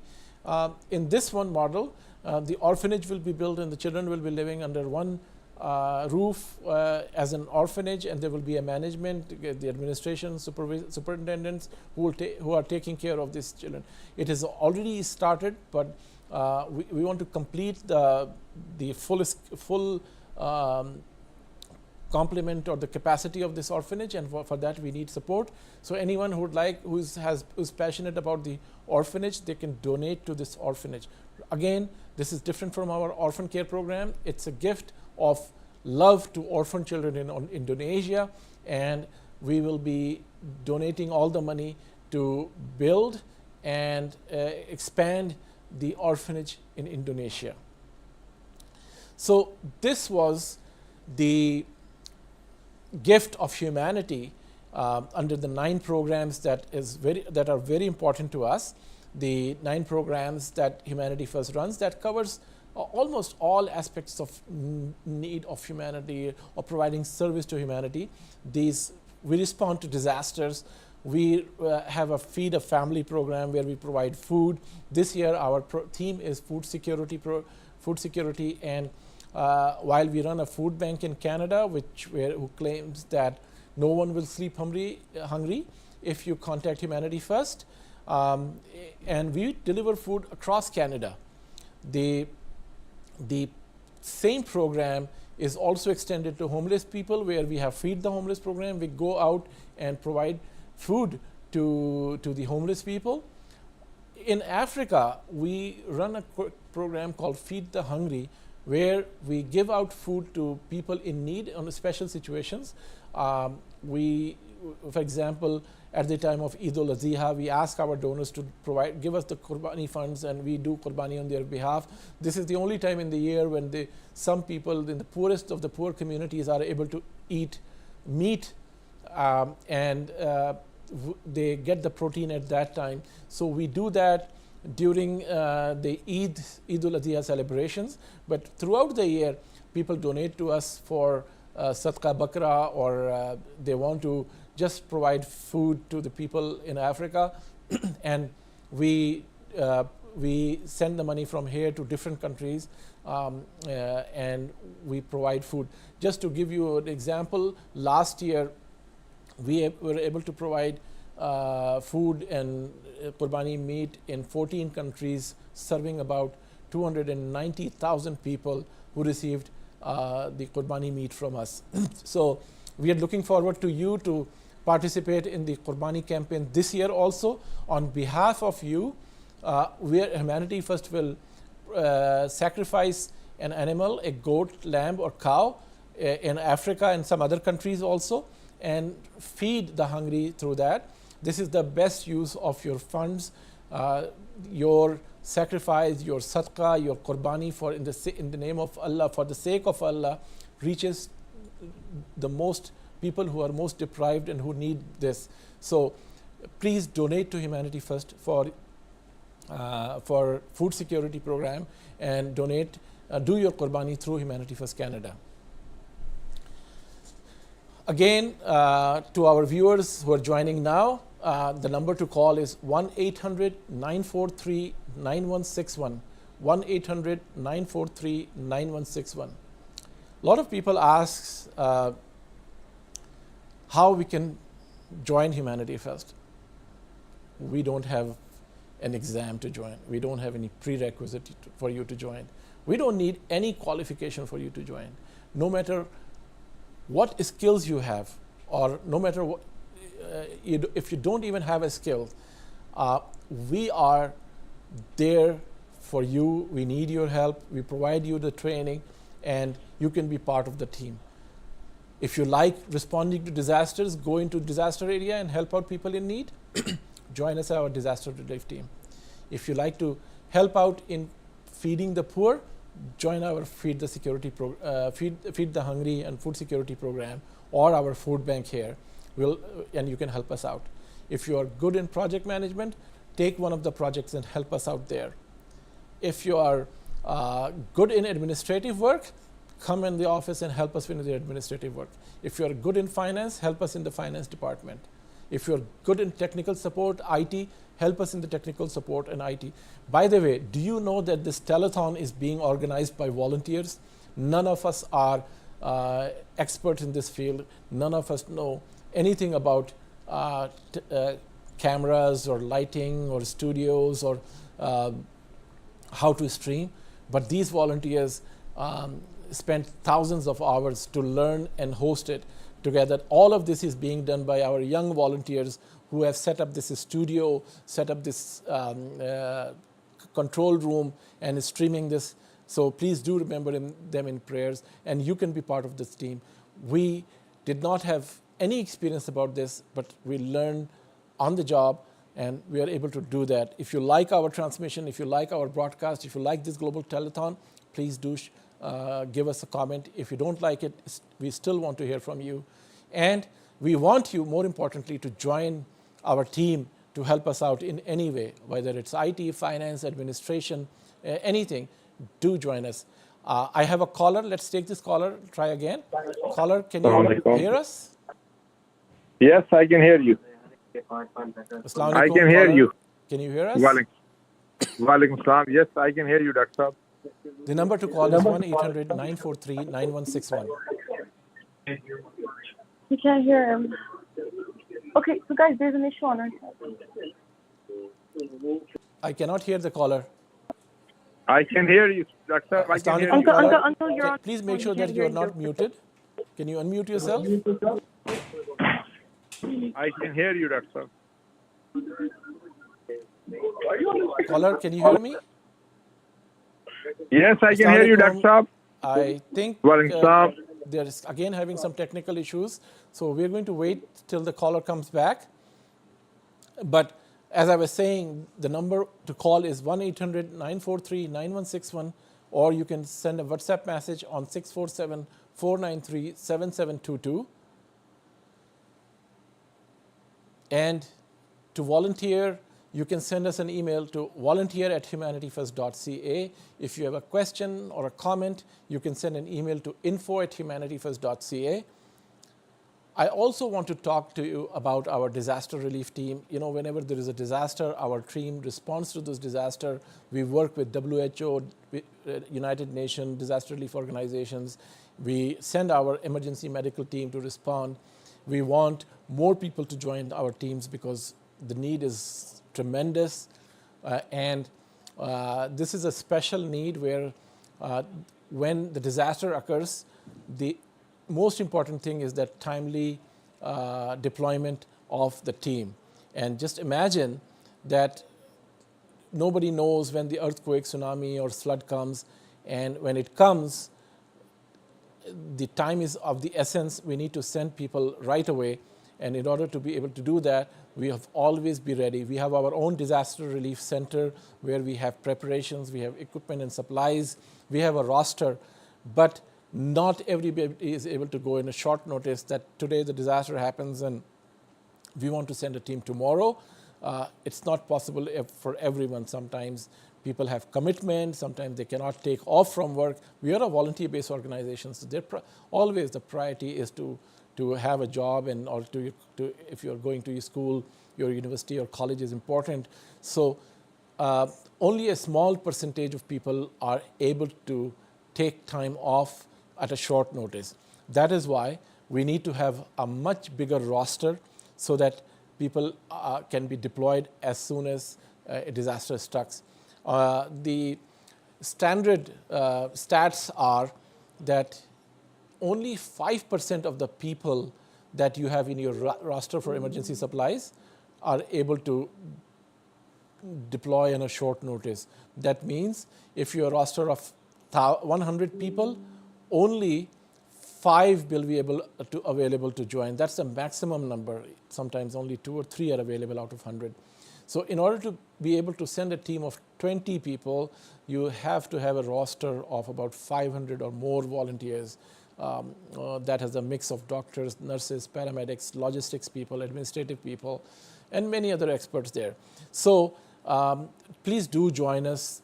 Do make yourself available. And when the disaster happens, we will check with you if you're available to go or not. And we don't expect that everybody will be able to go, or we don't force anyone if you're not able to go. But having a much larger roster is very helpful. Now we're going to take a short break, and I'm going to show you a video on disaster relief. So please watch this video, and we'll come back shortly. Thank you.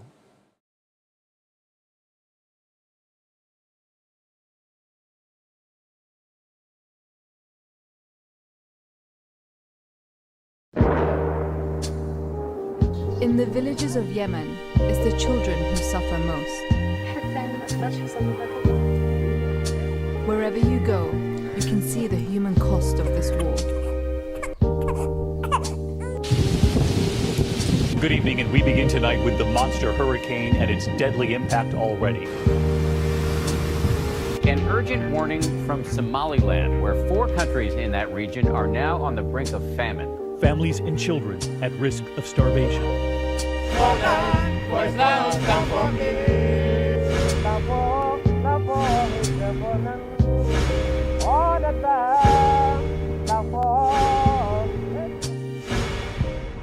Treat mankind in the same way that a mother treats her child.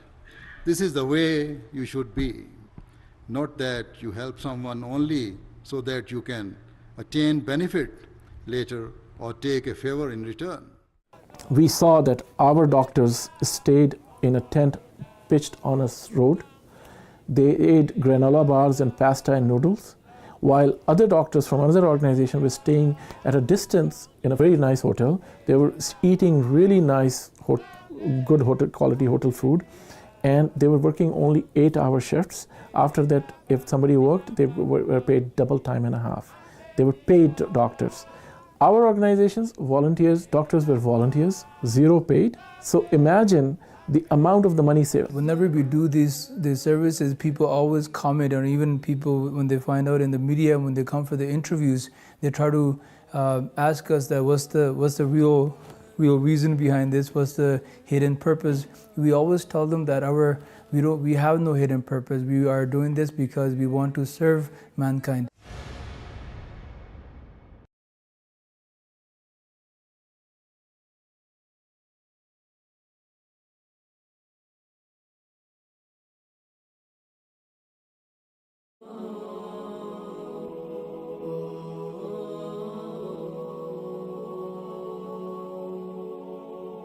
We have responded to a number of disasters around the world.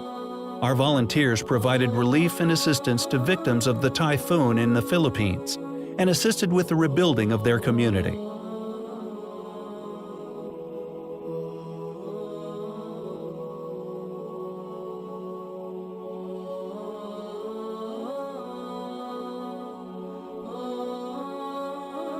Some other disasters we have responded to include Hurricane Matthew in Haiti, the earthquake in Ecuador, the Montreal floods, and Fort McMurray wildfires in Canada.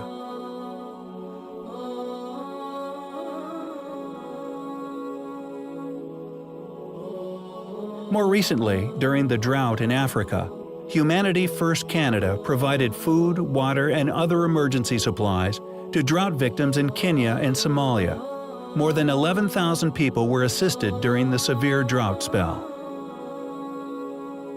In 2017, Humanity First Canada was invited by the World Health Organization to respond to victims of the hurricane in the British Virgin Islands. We are currently working with the WHO and Pan American Health Organization to register as an EMT, Emergency Medical Team, which will ensure that whenever a natural disaster strikes, we can provide medical assistance to the victims of disaster with an official WHO status.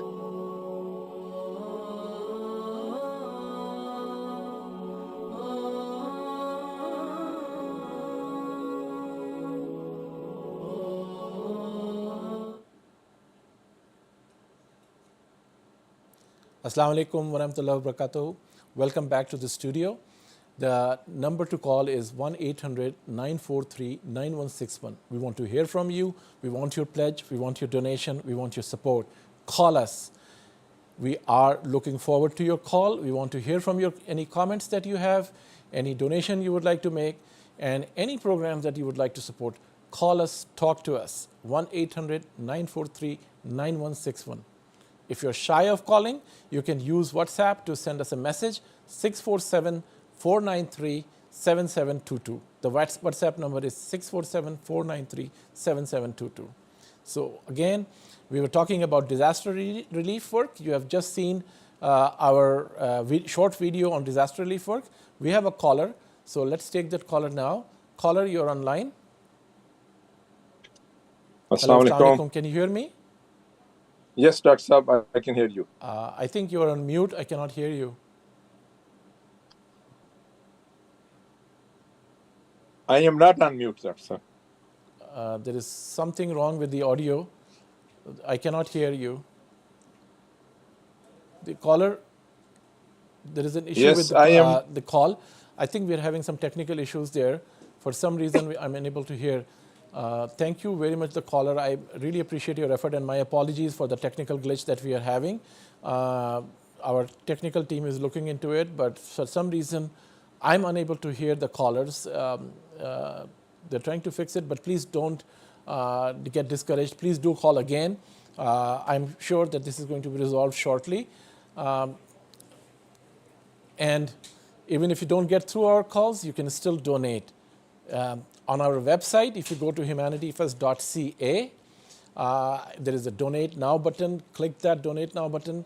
Choose the choice, the project that you would like to donate, and just make a donation. If you want to watch our video, the website is humanityfirstcanada.ca/global telethon. There's an option to make a pledge or donate. If you would like to make a pledge, click the pledge button and then donate.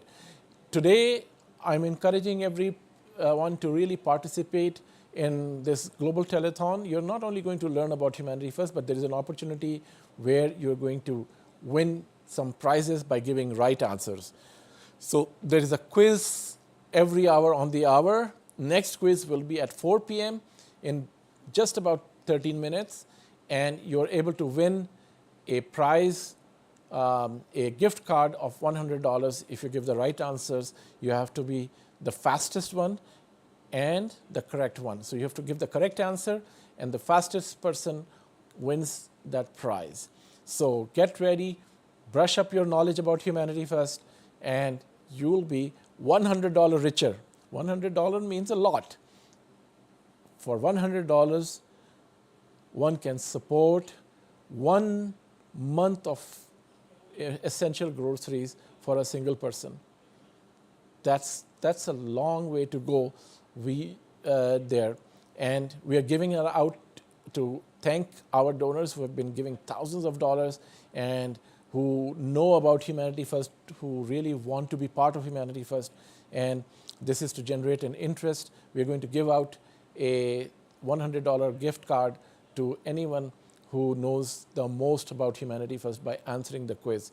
Now, I'm going to show you a video on the flagship project, the biggest project that we are doing right now. It's the building of hospital in Ivory Coast. Once you watch that video, we're going to talk about it. But those who are going to watch this video, please dig deep in your pocket and be ready to make a pledge or make a donation to support this hospital. So please watch the video on Ivory Coast Hospital.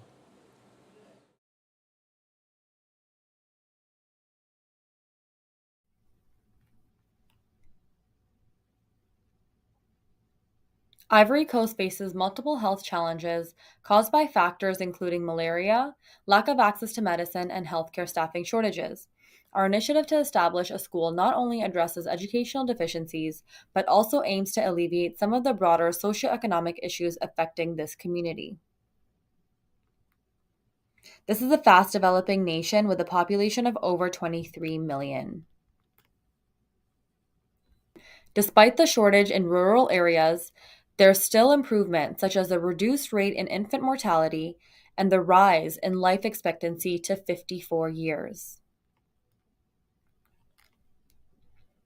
The new hospital in Yopougon plans to act as a teaching hospital to increase clinical capacity in the country. Specialists from Europe and North America will be providing training for local clinicians, and they will be able to provide lower cost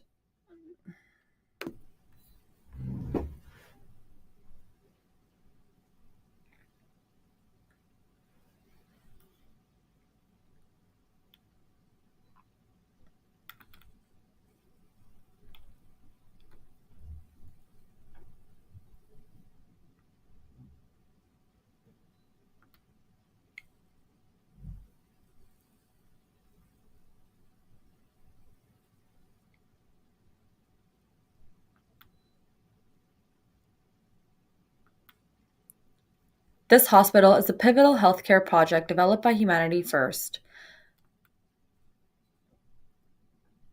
In 2018, the groundwork began and main construction ramped up in mid-2020. The hospital features an emergency department, X-ray and ultrasound imaging, a pharmacy, and more.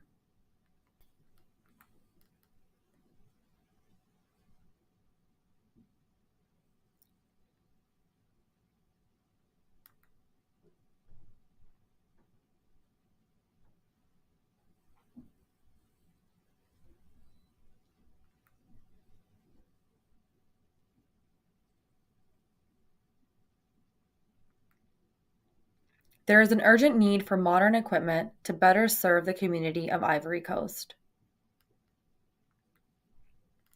We encourage you to join us in building this beacon of hope. Every donation is welcomed and will enhance the well-being.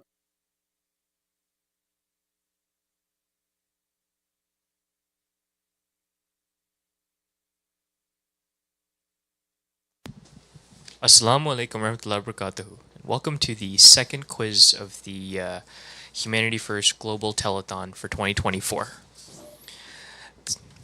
As you can see on the screen, the link to join is ahaslides.com/B99DZ. Alternatively, you can use the QR code on your screen to join the quiz as well. So we're just going to give everybody some time to join the quiz. See, we have one player in right now. Again, the link to join is ahaslides.com/B99DZ. You can use the QR code as well. So like before, with this quiz, the prize is a $100 gift card. This is the second of 3 quizzes for today. And there will be one more opportunity to win a gift card. So this quiz will be a little bit different from the first quiz in that it'll follow a Price is Right model where you will have the opportunity to guess the cost of various services that Humanity First offers.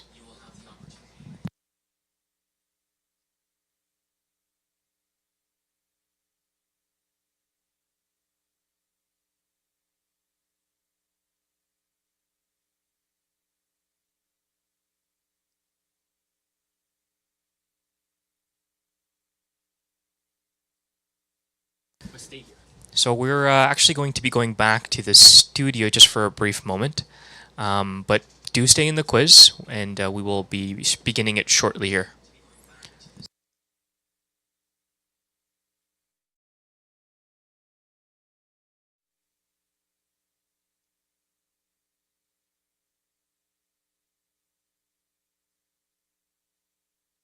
Just watched the video for disaster relief and we are now getting ready for the quiz competition. So stay tuned. You're going to have a quiz competition where there will be a prize for the fastest and the correct answer.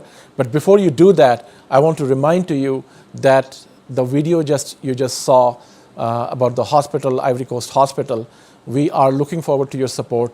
Please do call us, make a pledge, donate, but do support our program. Now, after this quiz competition, we are going to have a ladies segment. So I'm encouraging all our female viewers, the ladies who are watching, the girls who are watching, please stay tuned for the ladies segment. It's going to be a very interesting segment. They're going to talk about food security program. They're going to talk about what they're doing to help us build this school and a lot of other things that they do. So please stay tuned. Call your friends and ask them to log in and watch the program. The ladies segment is coming right after the quiz. So stay tuned. The quiz competition is going to start right about now at 4 p.m. So stay tuned right now.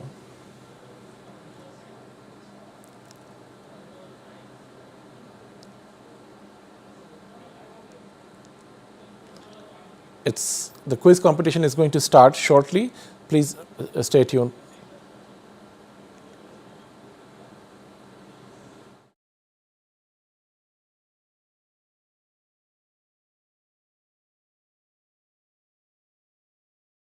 Welcome back to the quiz. So we have 6 players in currently. We'll give everybody a few more minutes to hop in. Once again, it's ahaslides.com/B99DZ. Alternatively, you can also use the QR code on your screen in order to enter the quiz. We've got Mahnur in the quiz, Theme again, Sabah, Andrew Tate.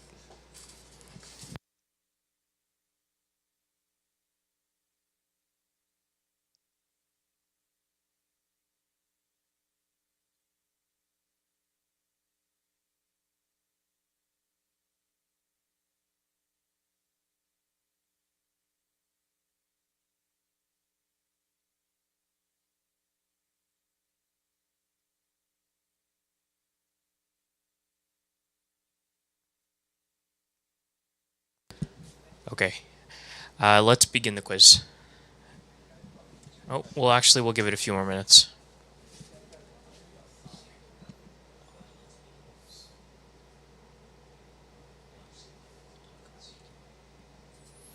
So, as I mentioned earlier, there are prizes to be won for all of these quizzes. The prizes are $100 gift cards to the winners.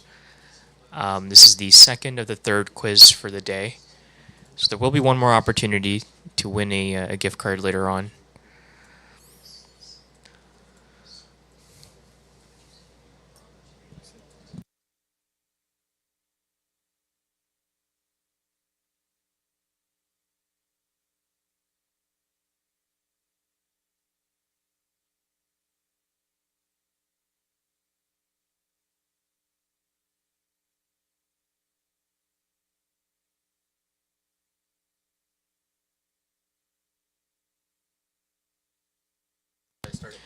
Awesome, so we'll get the quiz started. Okay.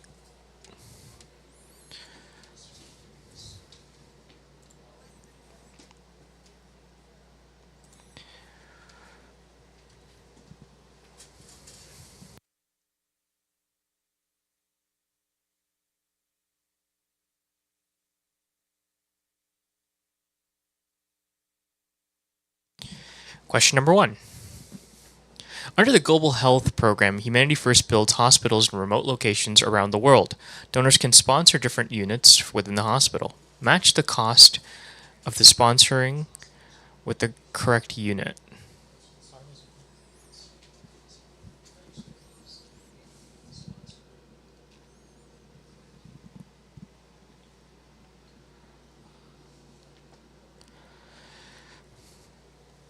And so we're looking to have the costs that are on your right matched up with the different units that you see on your left.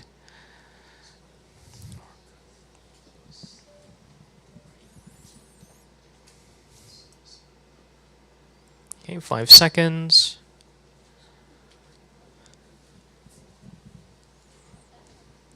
Okay, and so the intensive care unit is at about a cost of $320,000. The ultrasound room at $70,000 and the lab at $120,000. Okay, question number 2. What is the starting cost of sponsoring a refugee through Humanity First? Is it $5,000, $20,000, $50,000, or $100,000? The Refugee Resettlement Program is one of our flagship programs at Humanity First in Canada, where we help relocate refugees. So the correct answer is $20,000. Okay, question number 3. What is the monthly cost of sponsoring an orphan through Humanity First? This cost provides the children with food, clothing, shelter, education, and healthcare. Is it $35 a month, $50 a month, $75, or $100? And the correct answer is $35 a month. Yes, for a low number as 35, you can sponsor a child through the orphan care program at Humanity First. Question number 4. What is the cost of one cataract surgery? Is it $50, $80, $120, or $500? 5 seconds. Oh, everyone's answered. And the correct answer is $120. Good to see that majority of us got that right. Question number 5. Rank the average costs of the following clean water solutions provided by Humanity First from cheapest to most expensive. And so we have 4 options on the screen here, and you're going to rank them from cheapest to most expensive. The Water for Life program at Humanity First provides access to clean drinking water to hundreds of thousands of people every single year. So as you can see on the screen there, this is done through various means and methods: boreholes, hand pumps, the installation of water wells, but also the installation of filtration systems in areas where access is abundant but quality is poor. And so there you have the answer on the screen. Hand pump, water well, borehole, and filtration system is the correct order. And here is our leaderboard. Deem again has 1. Rafia is number 2, and Saba is number 3. We thank everybody for participating in this second quiz. And please, to everybody, stay tuned for the 3rd opportunity to win another gift card. Oh, sorry, actually, there's one more question. What is the average cost of providing clean drinking water for a village? Is the answer $1,000, $5,000, $10,000, or $20,000? Sorry about that. I thought the quiz had ended earlier. There was one more question.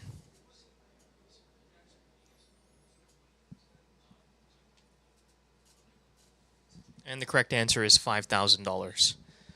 And let's see if that made a difference on the leaderboard at all. And it did. So, false alarm earlier. Rafia has won this quiz. Rafia, please take a screenshot of your screen and send that to volunteer@humanityfirst.ca, and you will be contacted for your prize. Jazakumullah ta'ala jaza, and we'll send it now back to the telethon.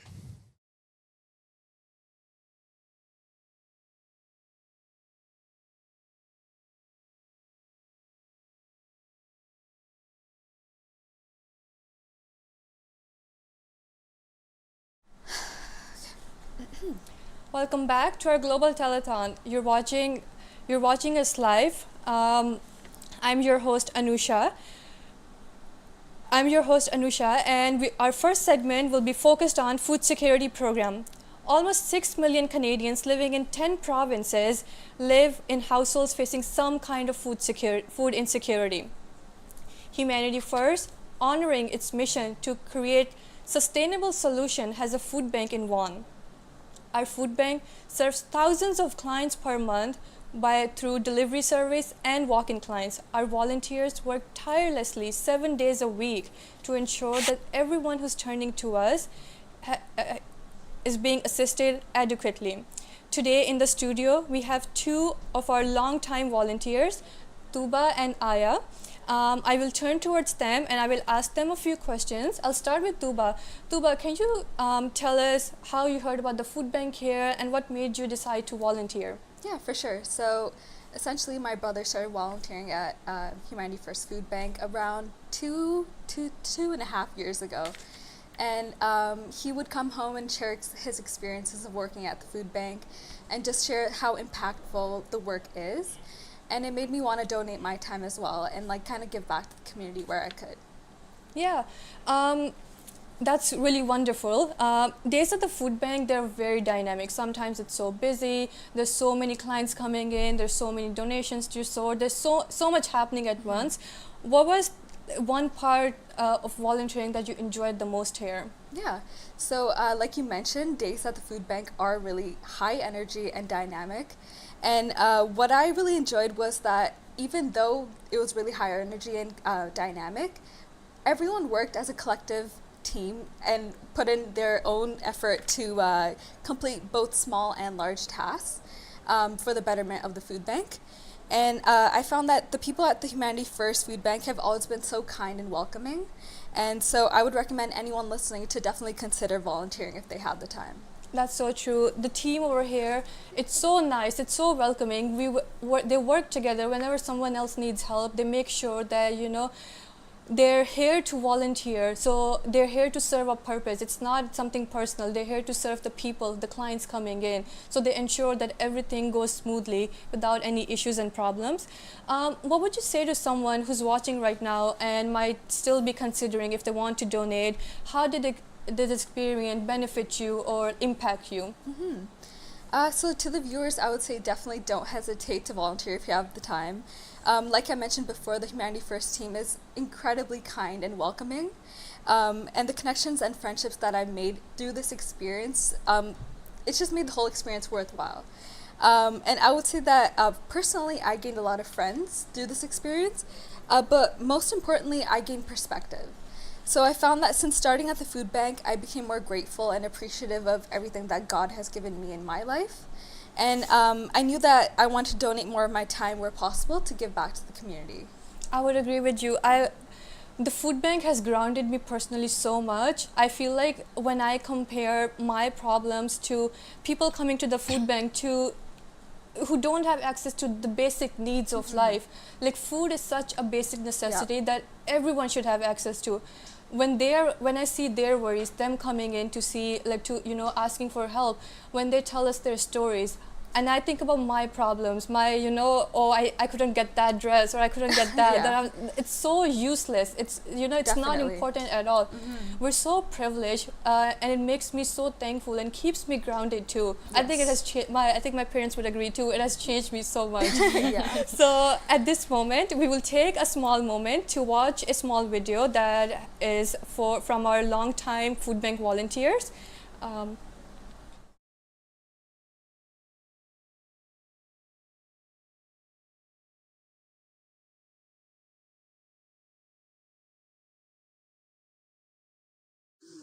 So Danny's group has been coming into Humanity First Food Bank for some time now. Can you tell us a little bit about Danny's group and the impact Humanity First has had on the kids? Danny stands for Developing and Nurturing Independence. And we try to provide our people with a sense of purpose. And that includes being involved in the community and skills training and developing and actually just making friends and having fun together and having a very rich, full life. Go ahead. I'd like to add that at Humanity First, we do get the chance to show our skills, that our adults with disabilities can be successful, and it's great for the community to see that.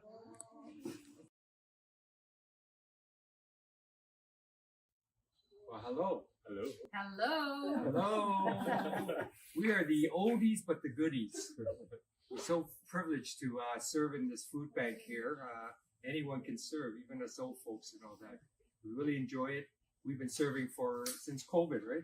Yeah, COVID, and you guys been serving how long? 2 years. 2 years. So we got to know each other as friends too, as we help serve the community. Right. We're giving back. We're giving what back. We're doing. Exactly. Yep, we're giving back. So it's been a pleasure even working with the people in here as well. And lots of different people. Lots of different people, yes. But we have noticed over past year that the number, of clients have increased as well. So much needed for some good people to come through and volunteer. Yeah, volunteering. People certainly enjoy our volunteering here, and we see that it is appreciated, and we keep looking forward to coming every week. Right. Yeah. So not only do we need volunteers, but we need people to donate to the cause and provide funding, provide food for us. We can always distribute it as we said, that there are more and more demands. So we hope you will. So look forward to seeing you. Yeah, we wish you the best in this telethon, and hopefully you raise a lot of money. It's a blessing to receive and a blessing to give. Yes. Even more so. That's right. So thank you very much for allowing us to do this and allowing us to serve in this community. Right. Bye-bye.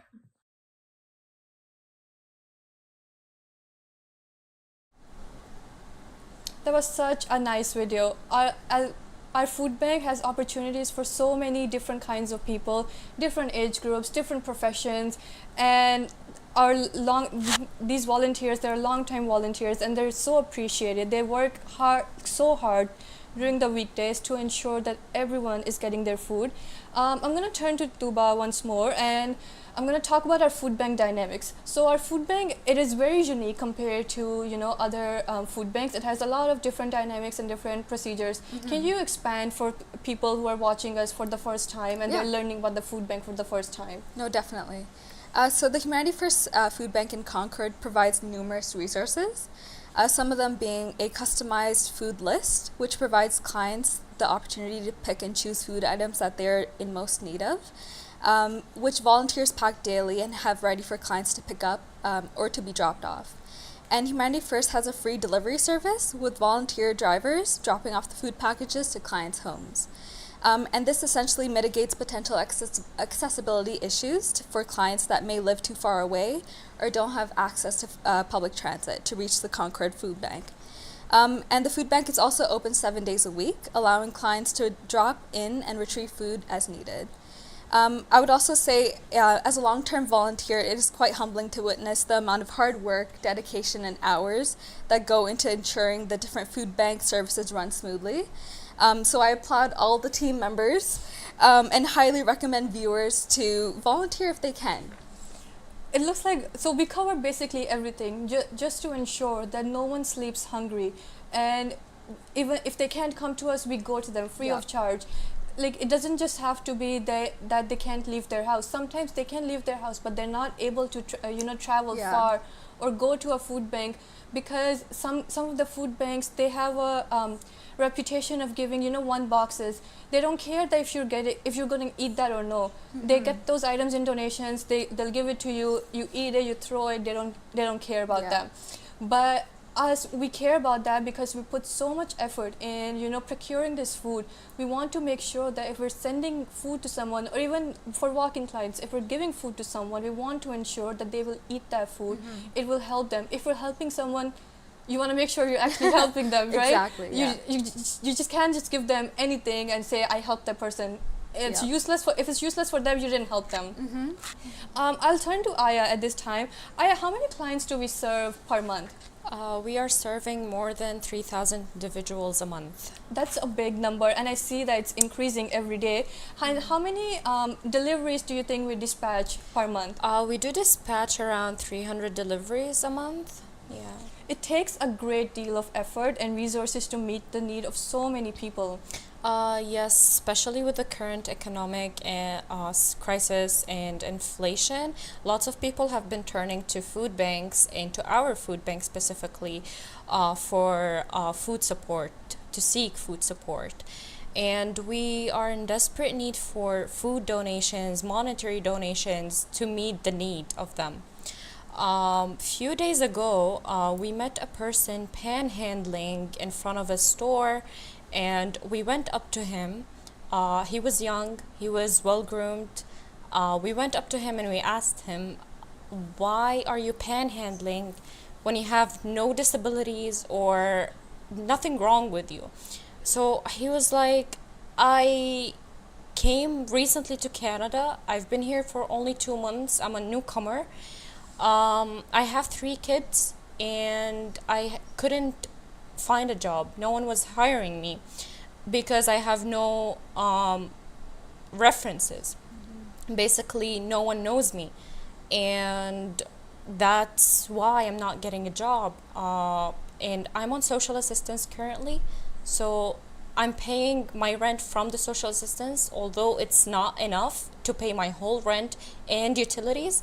So there's not enough food, not enough money, for food when I have so much to pay, so very high rent, very high utilities to pay. That's such a sad story. And we see so many stories like that at the food bank.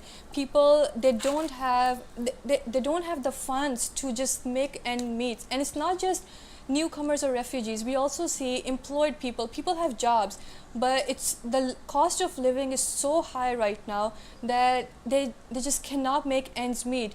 Even it's not just about social assistance. To our seniors who rely on ODSP, they get around what, $1,200 a month. Yeah. If the rent is $800, and if they have other utilities, phone bill, other bills, you know, house light, gas, whatever, then you have what, like $100 or $200 left for food. Yeah, That's not not enough. enough for a month. Correct. And seniors, majority of the times, they have health issues, so they need their medications and stuff too. Even with free healthcare, there are some kind of medications that you might have to pay for, or some kind of treatments that you might have to pay for. It's so hard, and it's so sad to see these people struggling to, you know, get the basic necessity of life. And that's why Humanity First exists. That's why we exist, and that's why we help people. And we are asking people to help other people. It's because we need to save them and make sure that no one, no family, no child is sleeping hungry. That's so powerful, and I just want to remind everyone that there's a number on your screen. It's 1-800-943-9161, and please call, please donate to us, please pledge for these families to just get the basic necessity of life. So we are receiving so many new clients. They're coming from different countries, so many newcomers, so many refugees. What are some of the challenges that you think we face? So daily speaking, we are receiving so many new clients, and these clients are usually from different backgrounds, from different cultures, and that makes them don't speak English. Most of them don't speak English. Most of them speak other languages. So it's really hard for us to communicate with them. For these clients, we usually use Google Translate, or if we have a volunteer that speaks both languages, then we use his help, and they become the middleman between us. But this makes the registration process longer, and it elongates as well the waiting time for other clients. When I think about communicating with a person for just like a simple conversation who does not speak English or any of the languages that I speak, I would struggle too. It would take so long, but I cannot even imagine filling out a form with them and getting a food list, or getting understanding their dietary restrictions or their needs. So that must be so hard. Yeah, especially because we don't do generic food hampers, but rather we do customized food hampers depending on the needs of every individual. So communication is a very crucial step in our registration process, and language barriers can make that very challenging for us. Definitely, language is so important. Like, if we're talking in English, if we didn't know what the other person was saying, we'd all be just with blank faces, looking at each other like, what's happening right now. In the past few years, the food bank needs have grown bigger and bigger, and we feel that we need to build our capacity more than ever now to meet the needs. So tell us about some of the opportunities that are available at Humanity First. So we have a lot of opportunities available for volunteers to come and help, and those include warehouse and inventory volunteers, delivery volunteers, social media volunteers, grant writers, community outreach volunteers, and those reach out to different companies and organizations to hold food drives on behalf of us. We also have food drive coordinators, project coordinators, report writers, and administrative volunteers, and so on. Also, our usual volunteers are high school students who signed up to volunteer to get their hours done. And they're usually unavailable during the weekdays, so we are in desperate need for more coverage during the weekdays to ensure that the daily operations are running smoothly, quickly, and efficiently. Definitely, we have so many opportunities. There are opportunities for different kinds of people with different experiences, different age group. At this time, I will encourage everyone to please support us, please donate. If you want to volunteer, you can go on our website www.humanityfirst.ca, and you can fill out the registration form. You can also email us at info@humanityfirst.ca, and this brings us closer towards our first segment. And before I end the session, I just want to remind everyone that there's a number on your screen. It's 1-800-943-9161, and I just want to encourage everyone to please call to donate or to pledge.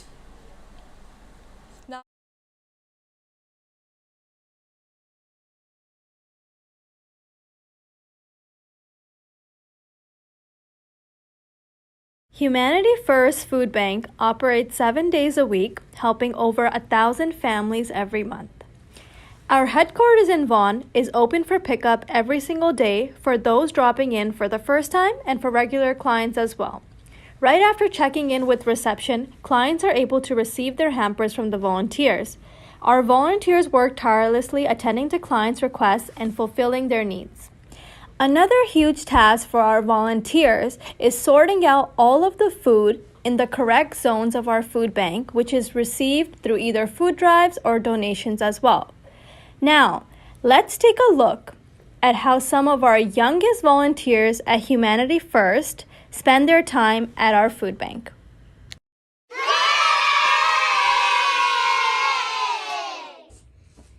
Hey, I'm so bored. Let's do something fun. Like what?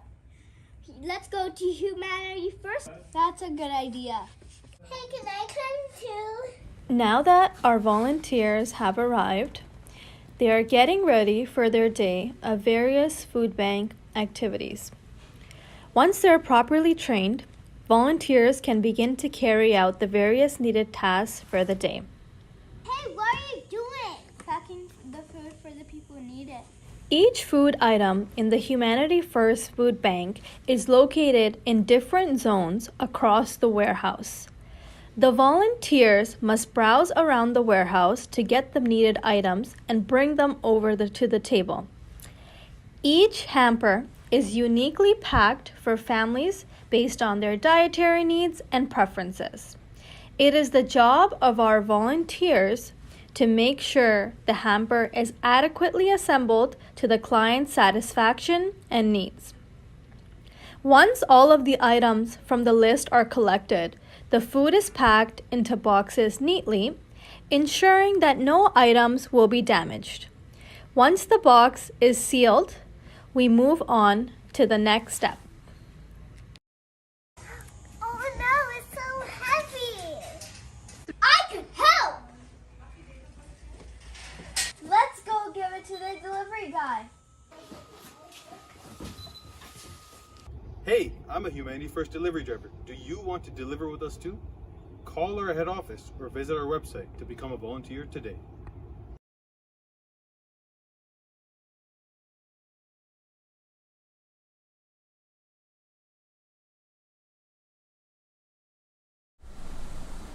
Welcome back. You're watching our live global telethon.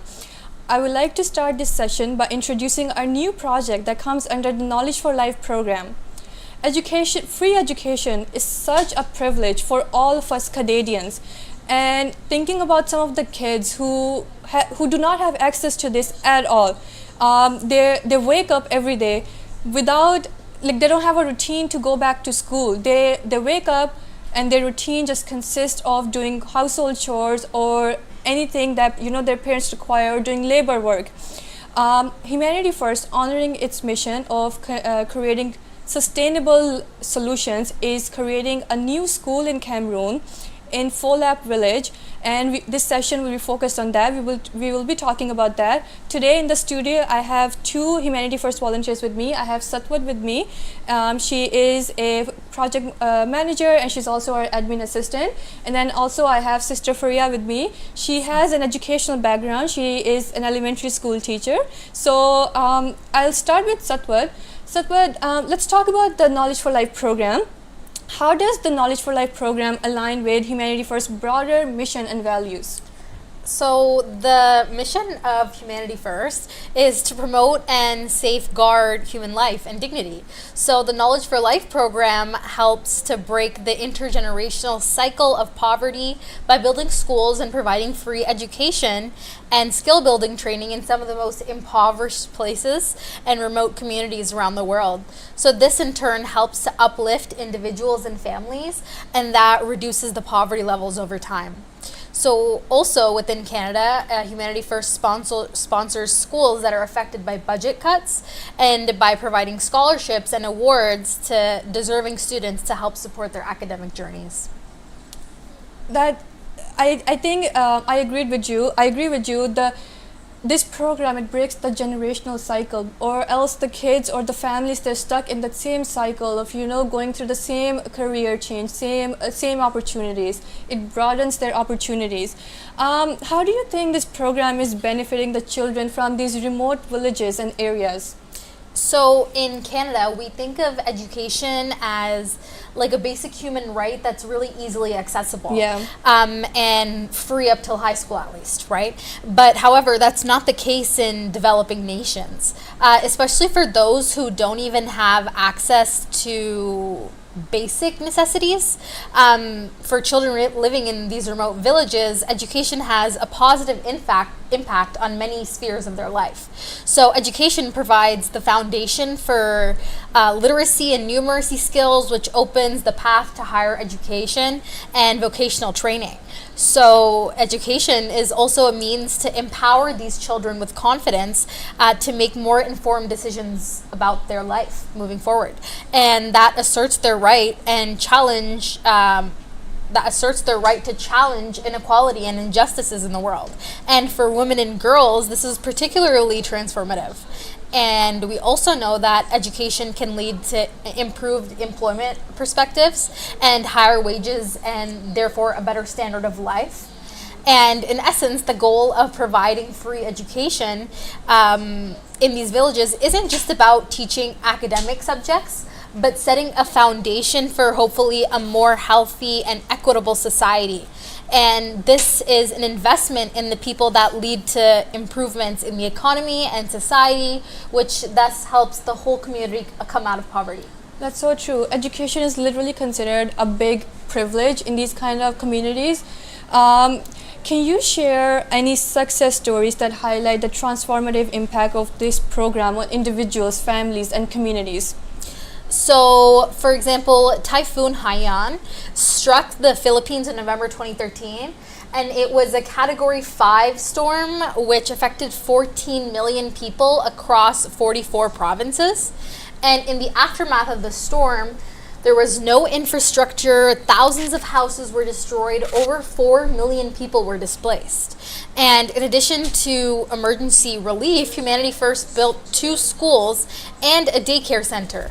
And today, these students are in post-secondary school and are thriving because their education wasn't compromised.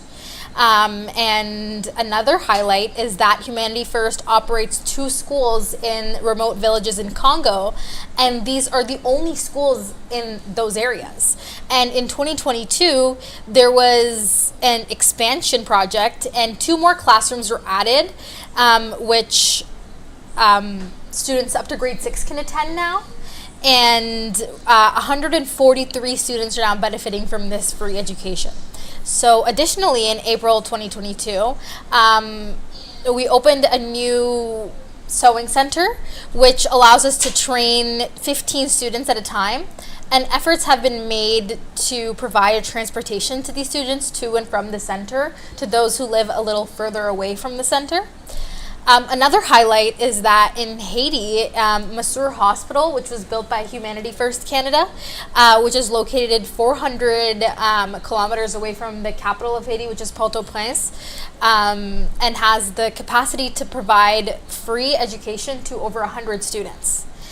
And then finally, in Nigeria, 2 schools provide students with free education in remote areas which previously did not have schools. And 75 students are enrolled in these schools. But one thing, Anusha, that I'd really like to focus on, or one of the biggest highlights, in fact, is that every child who attends these schools built and operated by Humanity First is a success story. Because they're the ones that are the future of their community and are the hope for a better tomorrow. So it's not just these efforts that we've made that are success stories, but also every child that has come out of these efforts and everyone's donations. That is a success story. I love that sentence so much, that every child, like from your donation, from your support, becomes a success story. And these are just the schools that Satwat mentioned. These are just the schools that are under Humanity First Canada. There's so many other schools under other Humanity First countries as well.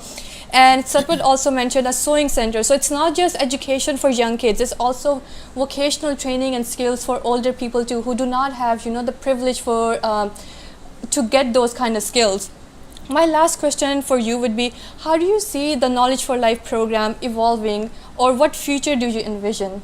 So I'm actually going to hand that over to my colleague Fariha Baji to tell us more about some details about the project. Okay. So Humanity First is building a new school in Folap village, which is located in Noun Division, West Region in Cameroon. This is a very remote location, far from the main city of Douala. It's about 9 hours from the main city. The land was donated by the council of the local community. And this will be the first school to be built in that village.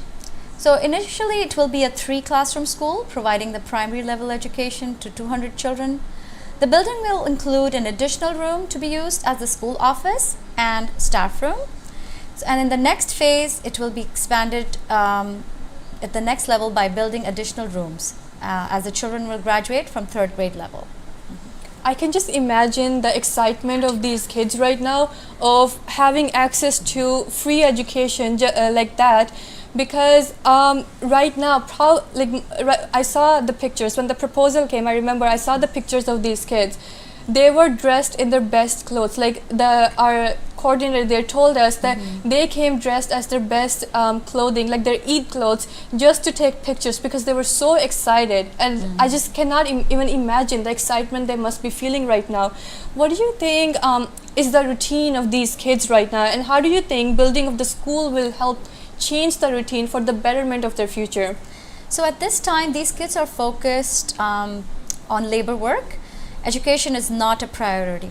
Their routine is helping their parents with chores, doing any labor jobs, and once they become a little older, they're forced to start working. So basically, these children have no other access to education. They're deprived of their basic human right of attaining education. So this school will assist the children of Folap village in pursuit of education, which is their basic human right, and empower them in their fight against poverty. Yeah, that's so true. How do you think this school will change the dynamic of the village and the villagers?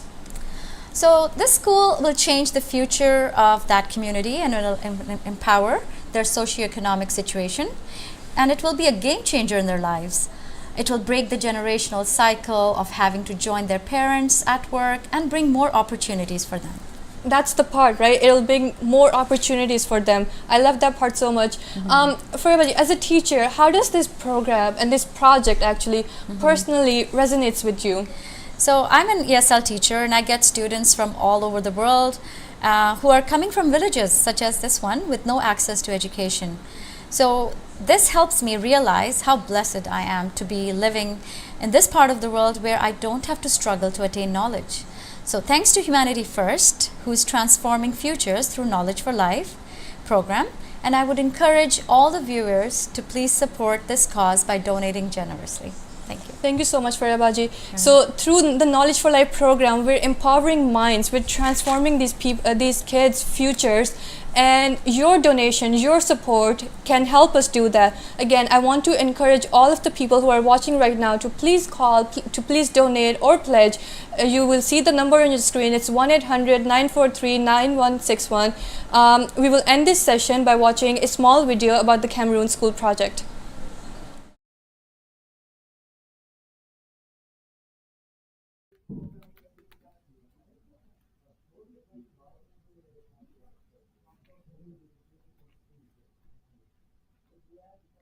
Honoring our commitment to sustainable and lifelong solutions, Humanity First is establishing a school in a remote village where children currently lack access to education, basic needs such as clothing, and healthcare.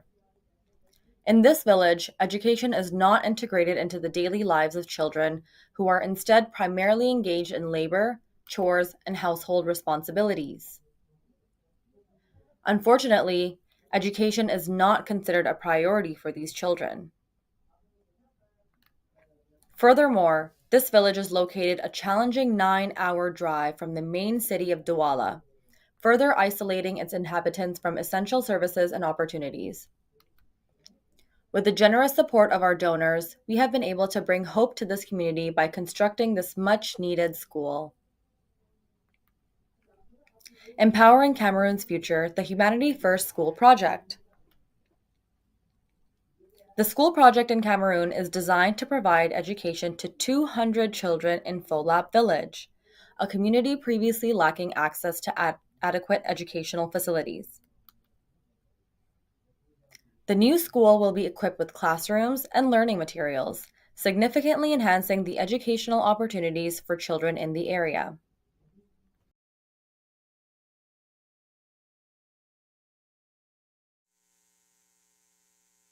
My name is Anusha and I'm your host for the ladies segment, and you are watching our global telethon.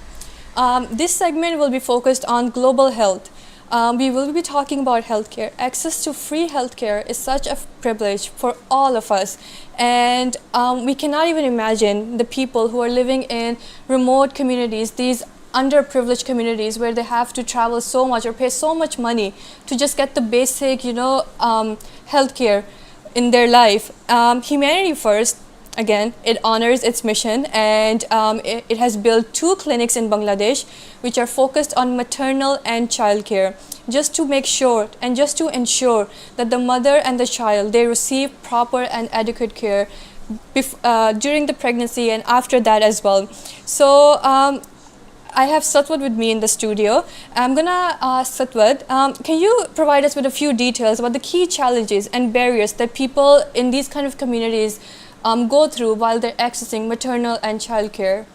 So Bangladesh faces significant challenges in maternal and infant and child health, especially in the rural areas.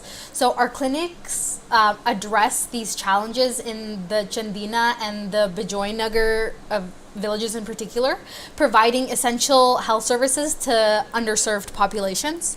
So the key issue or the key challenge here is that the communities in the villages of Chandina and Bijoy Nagar lack adequate access to quality maternal and child health services, and this gap therefore contributes to higher maternal and infant mortality and morbidity rates. That is so sad. How do you think that Humanity First Global Health Program and our clinics in Chandina and Bijoy Nagar are helping overcome these challenges? So Humanity First provides long-term solutions through systematic support to the impoverished communities, and these clinics are actually living examples of that systematic support. Yeah. And what specific services do these clinics provide to improve health and outcome for mothers and children? So if we talk about the specifics, some more specific services are antenatal and neonatal care, which are the 2 community-based clinics, and then safe home deliveries is another one, and then educational camps on family planning and overall healthcare awareness, providing training to local health workers and birthing attendants, and offering a range of medical services including general treatment, immunization, laboratory tests, and etc. And in terms of the population that we serve, around 33 villages are being served, which amounts to about 100,000 people that we're serving. That's such a big number considering the population in the number of population in these small villages, and we cover so many things, and I can just imagine how grateful the villages are for these services. You mentioned some of the educational services, and I know that maternal and child health services often extend beyond the clinical care. They go to education and other support services. Can you expand on some of the other services that these clinics provide? So beyond clinical interventions, the clinic actually operates a comprehensive care approach to address the diverse needs of mothers, infants, and children. And the project objectives are to underscore this holistic approach by aiming to increase access to specialized healthcare services. And this is through education, counseling, and support services. These clinics strive to empower their communities with the knowledge and resources necessary for long-term health and well-being. That's so nice. How do these clinics contribute to strengthening the overall health system in Chandina and Bijoy Nagar? Great question. This is a kind of multi-tiered. So these clinics play a crucial role in the strengthening of the overall health system and in Jandina and Bijoynagar. And by addressing these key challenges and barriers to accessing maternal and childcare services in these communities, the clinics serve, therefore, as foundational pillars in improving healthcare infrastructures and outcomes. So firstly, by providing essential maternal, child, and healthcare services, these clinics directly address the gaps in the healthcare system. And then this not only reduces the mortality and morbidity rates that we were talking about previously, but also alleviates the burden on the existing healthcare system by preventing avoidable complications and hospitalizations. And then moreover, the comprehensive care approach that we were talking about, that's adopted by the clinics, contributes to capacity building within the community by empowering local healthcare providers and equipping them with the necessary skills and resources that therefore the clinics foster sustainability and resilience within the healthcare system. But finally, the clinic's outreach extends beyond clinical care to encompass the community engagement and education on health and nutrition also, by raising awareness and promoting preventative measures such as immunizations. The clinics are actively involving the community in safeguarding their own health, thus fostering a sense of ownership and responsibility towards healthcare practices. I love that you used the word foundation stone, because maternal and childcare clinics, they're literally a foundation stone, because if you don't have childcare, you cannot increase the population, you cannot have healthy living communities, and these clinics are there for that cause and purpose. My last question to you would be, what are our priorities for the future of these clinics? So in essence, by addressing the specific needs of mothers, infants, and children, by adopting our different approaches that integrate clinical care with education and capacity building, and these clinics not only fill in the crucial gaps in healthcare provision that we spoke about, but also contribute to the overall strengthening of the healthcare system in Jandina and Bijoynagar. And this is through sustainable solutions and community empowerment. And they therefore pave the way for a healthier and more resilient future for these communities. And therefore, with your support, we can significantly improve the health and well-being of mothers and children in Jandina and Bijoynagar by creating a model for rural health in Bangladesh. And this is a cause that is particularly important to me as a woman who knows how much how many barriers there are when it comes to accessing maternal and infant care in rural areas. Yeah, definitely. Thank you so much, Satwat, for all of this information. And as Satwat said, it's only your donations, your support can help us continue, this cause, help us provide the care that we want to provide in these communities. This brings us to the conclusion of our ladies segment. But before I end, I would like to thank all of our viewers for joining us and for your generous support. Please continue to watch our live telethon and help support our programs by becoming a volunteer, spreading awareness, fundraising efforts, and your donations. Let's end this session by watching a small video about our Bangladesh clinics.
Humanity First Knowledge for Life program provides educational support to children in various underprivileged communities around the globe. We build new and renovate old schools and provide school supplies, uniforms, furniture, and other facilities to support the education of the local children in various countries. In Canada, Humanity First sponsors students and schools facing formidable challenges in their academic growth. Moreover, the Humanity First Scholarship Program in Canada grants scholarships and financial aid to deserving students. In an effort to alleviate poverty, Humanity First also offers vocational training of basic computer and sewing skills through vocational training centers in African countries such as Congo-Brazzaville, Cameroon, Nigeria, Niger, and Senegal. The training provided in these centers opens up avenues for people to become self-sufficient, either by running their own business or by getting employment for a better future. Humanity First has provided educational support to communities in Haiti, Philippines, Niger, Nigeria, Congo-Brazzaville, Senegal, Kenya, Bangladesh, Pakistan, Brazil, Fiji, French Guiana, Belize, and Canada. Join us in this mission by donating or becoming a volunteer in this program and secure the future of our coming generations. To make a donation, give us a call at 416-440-0346 or go online to Humanity.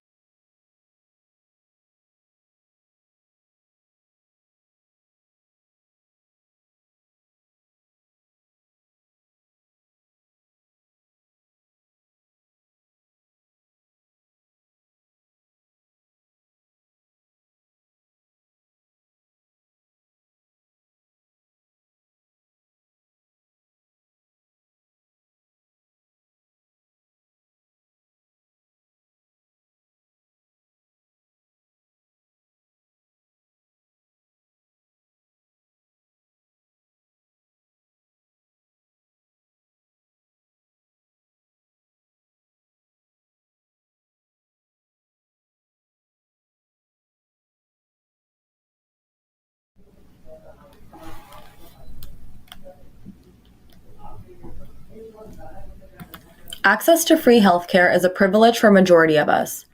But in remote villages and underdeveloped countries like Senegal, healthcare is a luxury that their population does not have access to.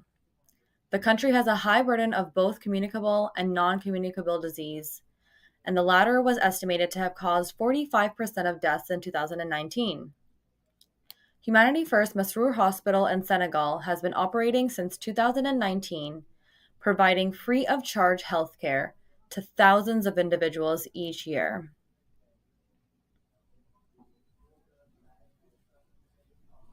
Our staff honors our mission and values by ensuring that each individual turning to us for assistance is met with kindness and full care.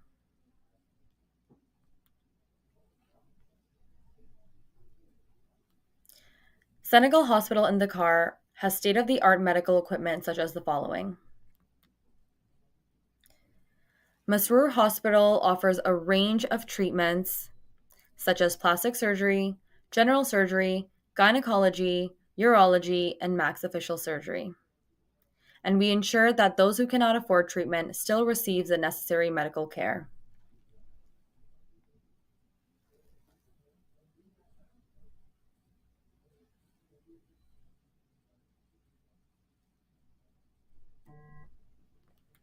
There is an urgent requirement for modern medical equipment to replace outdated machinery, which will enhance the quality of care and increase treatment capacities. Any donations made will be directed towards acquiring modern medical equipment and expanding. Financial contributions support the ongoing operational costs, ensuring that the hospital can continue to offer services to patients regardless of their financial situation.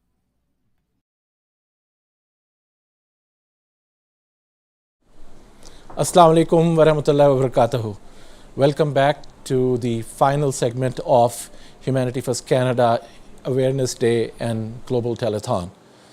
We are in the final hours of this program today, and we still have one round of quiz competition that is going to happen very shortly.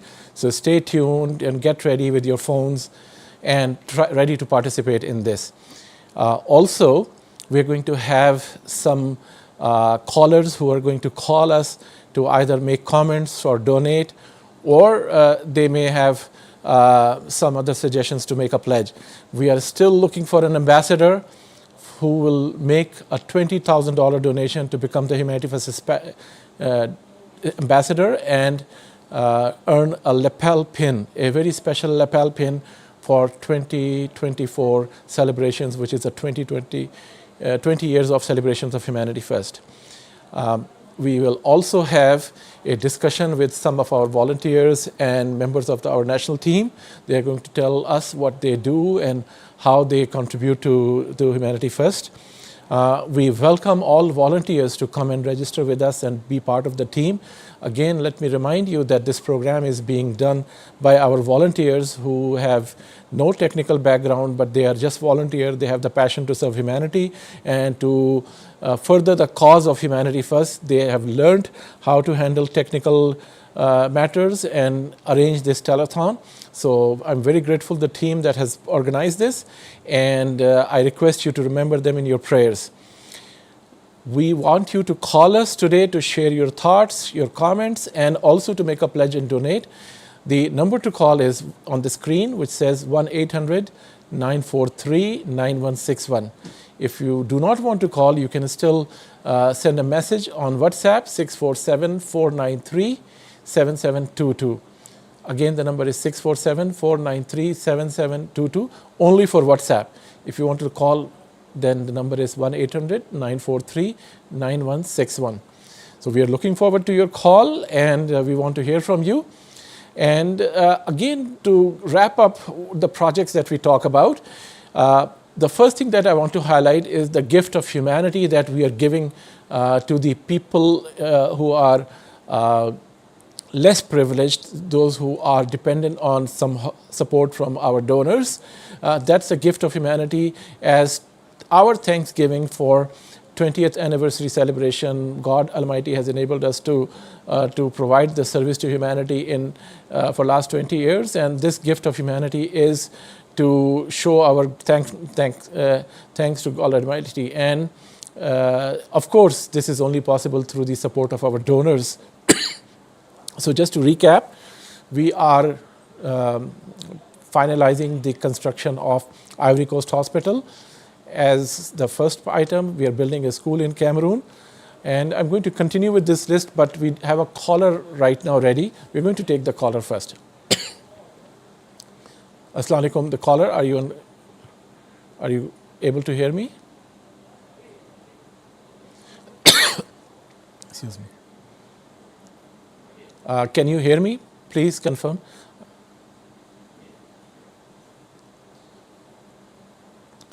I cannot hear the caller. I think we are having some technical issues again.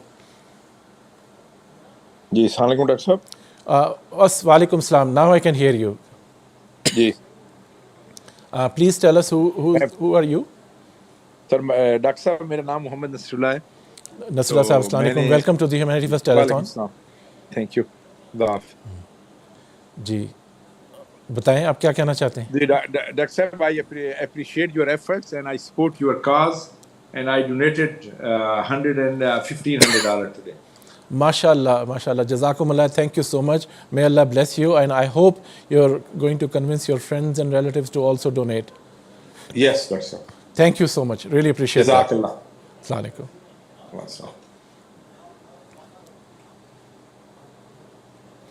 Thank you very much, last caller, Nasrullah Saab. He has generously donated to us, and we are looking forward to more support from our callers. So please do call us at the number that you see on the screen. We are looking forward to hear from you. 1-800-943-9161 is the number. 1-800-943-9161. So we are looking forward to your caller. We were talking about the gift of humanity that we were giving. We mentioned about the Ivory Coast Hospital the school in Cameroon that we're going to build. We are also going to drill 20 water wells in Africa. This is going to be a gift to people in Africa who do not have clean water accessible to them. We're going to build 20 water wells. This is a popular program, and many donors like to donate to this program. We put a sign on the water well acknowledging them on the site, and also the name of the person they dedicate to, so that they are remembered in the prayers by those people who benefit from this well. So you're most welcome to donate to this project. We have another caller live. Please, I'll take the call. Caller, can you hear me? I think they're just joining now. So I'm going to continue with the next gift of humanity, and that is 200 eye surgeries, which is going to be performed this year. One eye surgery costs about $120, so about $24,000 can really get 200 eye surgeries. If you can donate this amount, maybe sponsor 100 surgeries for $12,000, or just 10 surgeries for $1,200, whatever you can, or just one surgery for $120. May God bless you for your contribution. We have a caller now.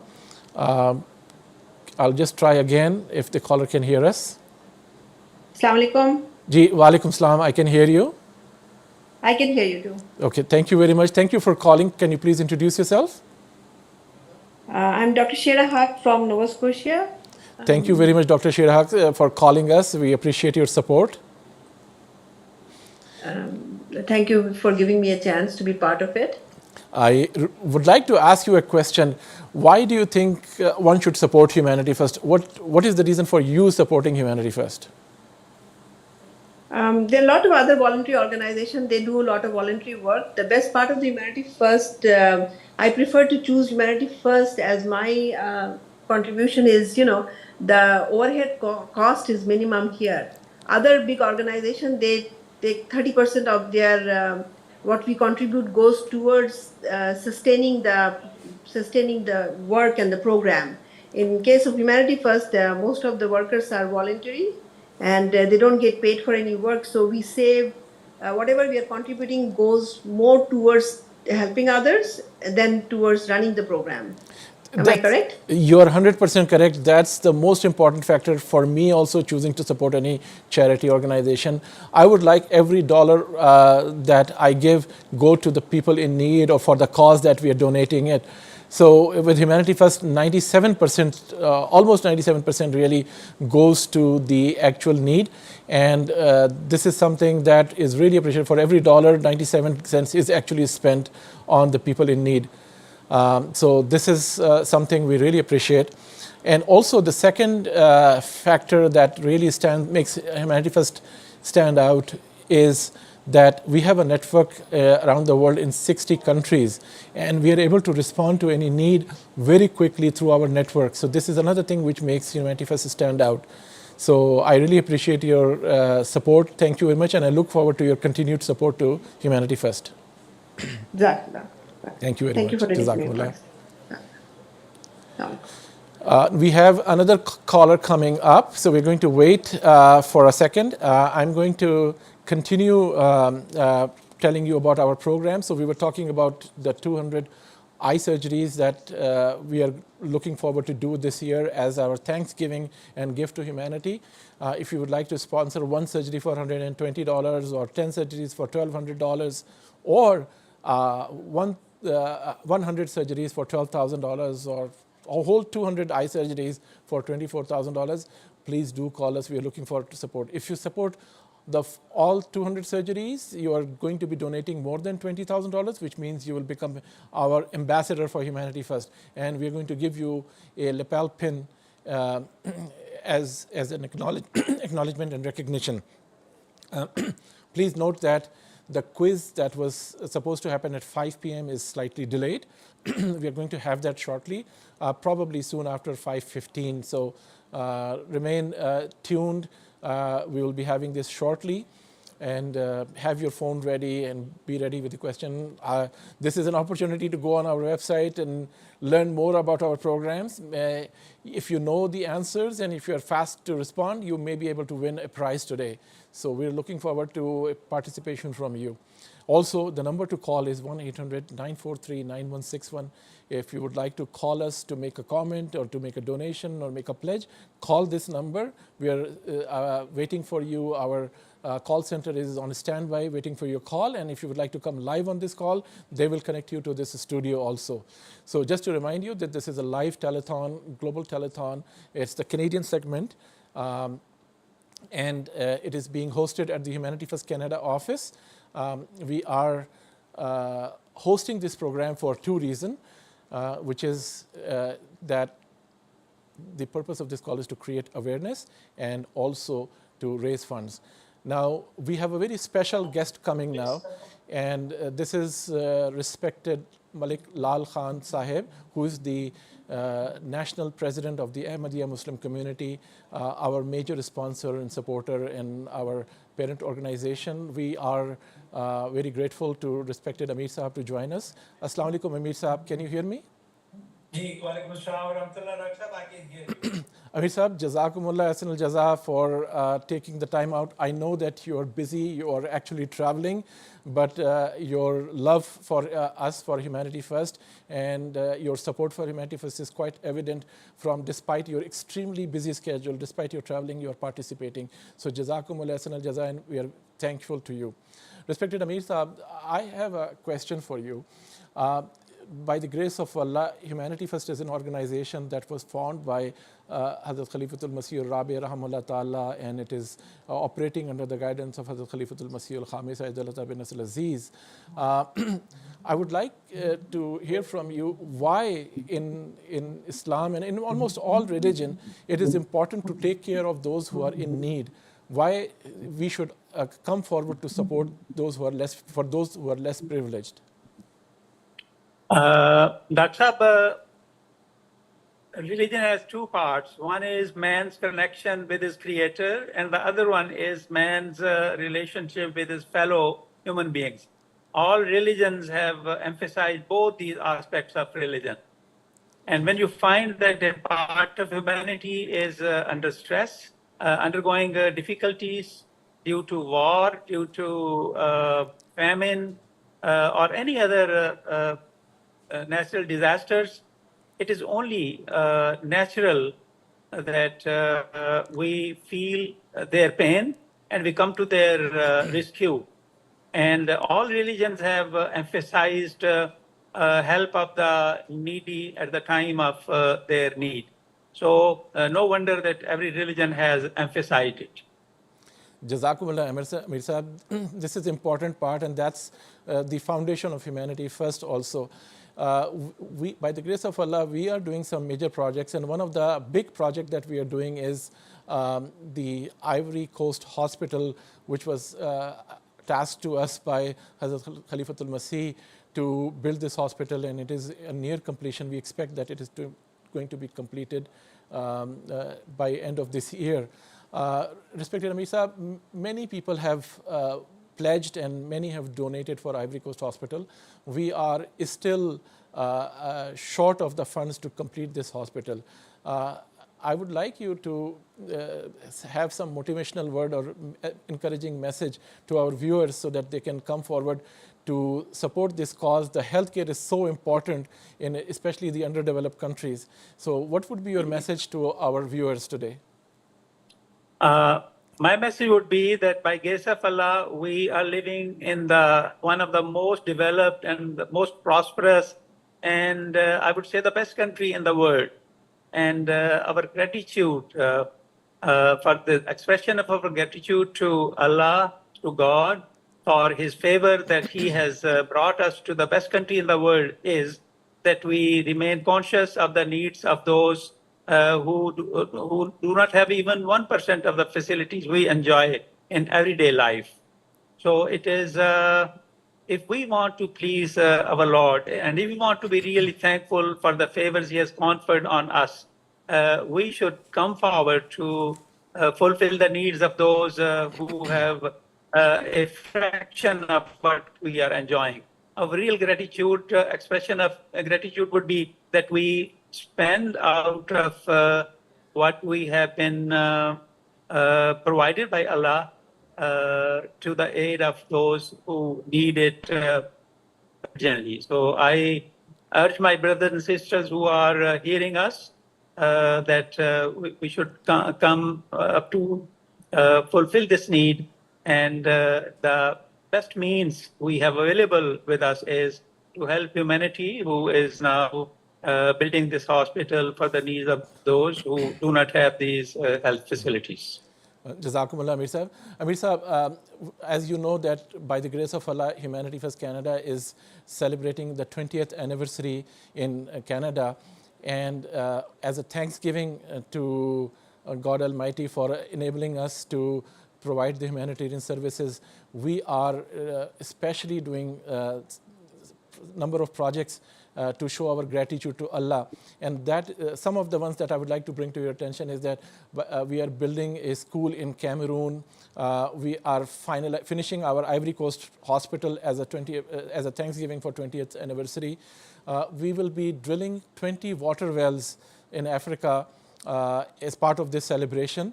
And also, we have arranged to do 200 eye surgeries in Africa also.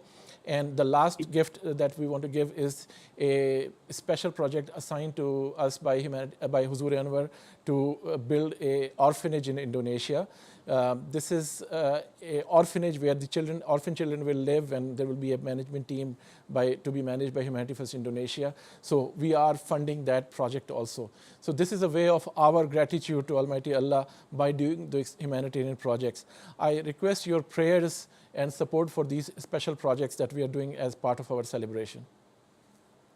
May Allah make all these initiatives successful and blessed and a source of happiness and prosperity for the people for whom these services are being provided.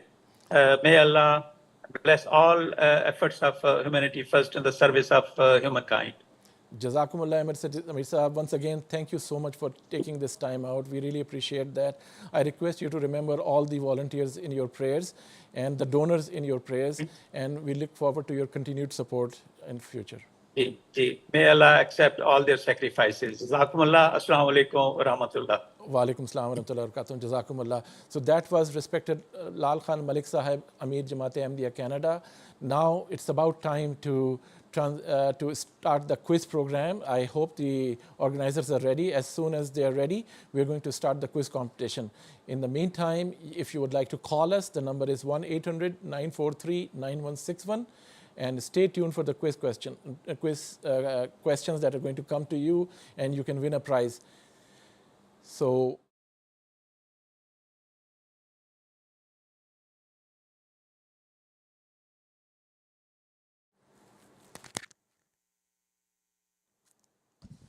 Assalamu alaikum warahmatullahi wabarakatuh, and welcome to the third and final quiz for the telethon today. As with the quizzes before, the link to join the quiz is on the screen, ahaslides.com/SE77A. Alternatively, you can also use the QR code on the screen in order to access the quiz. So we'll give everybody a few minutes to join. Quiz number 3 will be on disaster relief and food security. And as with the other quizzes, the winners will receive $100 gift cards.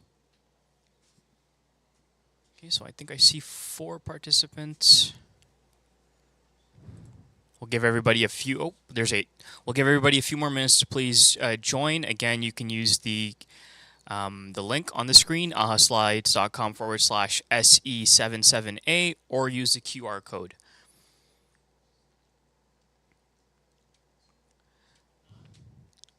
As before, to the winners, do take a screenshot of your screen and send an email to volunteer@humanityfirst.ca in order to claim your prize. Okay, so we've got 5 participants in the lobby. We'll give a few more minutes for everyone else to join, and we'll get started here shortly.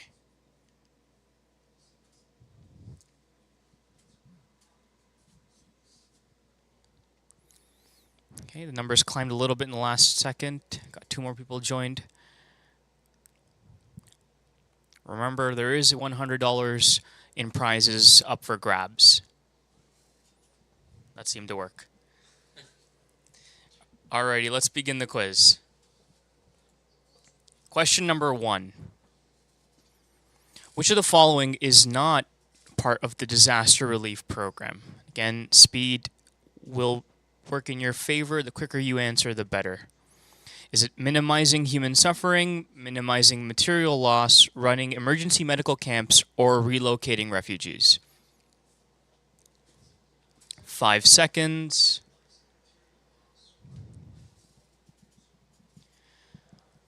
And the correct answer is not relocating refugees. That is a part of our refugee resettlement program. Having a look at the leaderboard, we can see Miriam is in the lead. Next question. In which country did Humanity First Canada distribute the most relief packs in 2022? Was it Nigeria, Madagascar, Philippines, or Belize?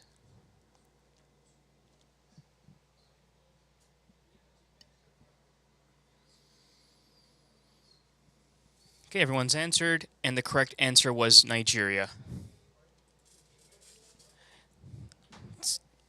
We have Mahek now in the lead, followed by Mash and Mahnur. Question number 3. As part of the disaster relief program, Humanity First responds to both natural and man-made disasters. Is that true or false?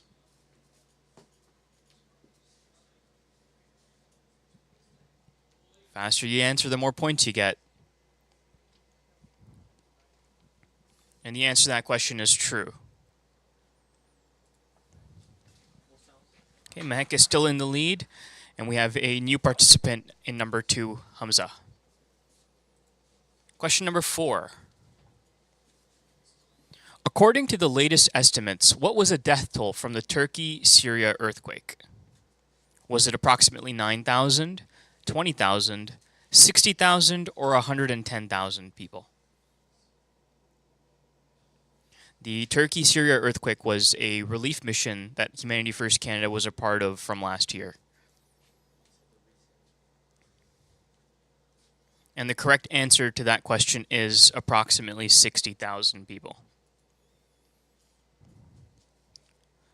Okay, it doesn't look like the leaderboard changed. Question number 5. In 2022, approximately how many people directly benefited from Humanity First Canada's disaster relief program? Was it approximately 1 million people, 1,000 people, 20,000 people, or 100,000 people?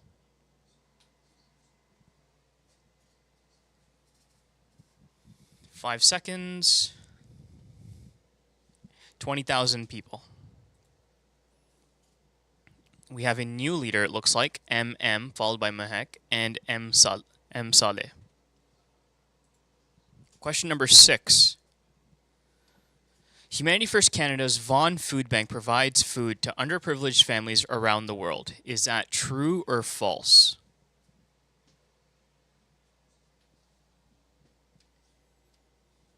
Everyone has answered. While we won't turn anyone away, we don't serve people around the world. We only serve people here in Canada. So the answer is false on that one. Question number 7. In 2022, how many people benefited through Humanity First Canada's food security program? Was it 30,000 plus, 250,000 plus, 500,000 plus, or over 1 million people?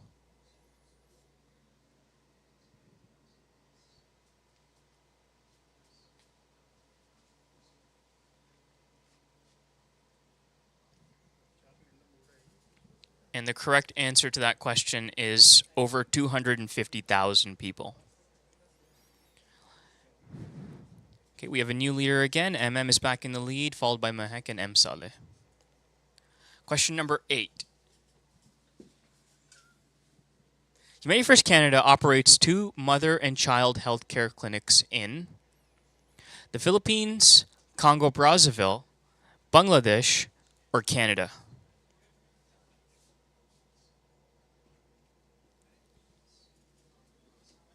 5 seconds. And the correct answer is Bangladesh. And the new leaderboard shows Mehek in the lead, followed by MM. Final question, $100 gift card at stake. The question is, to date, how many people have raised vision restorative cataract eye surgery under Humanity First Canada's Gift of Sight program?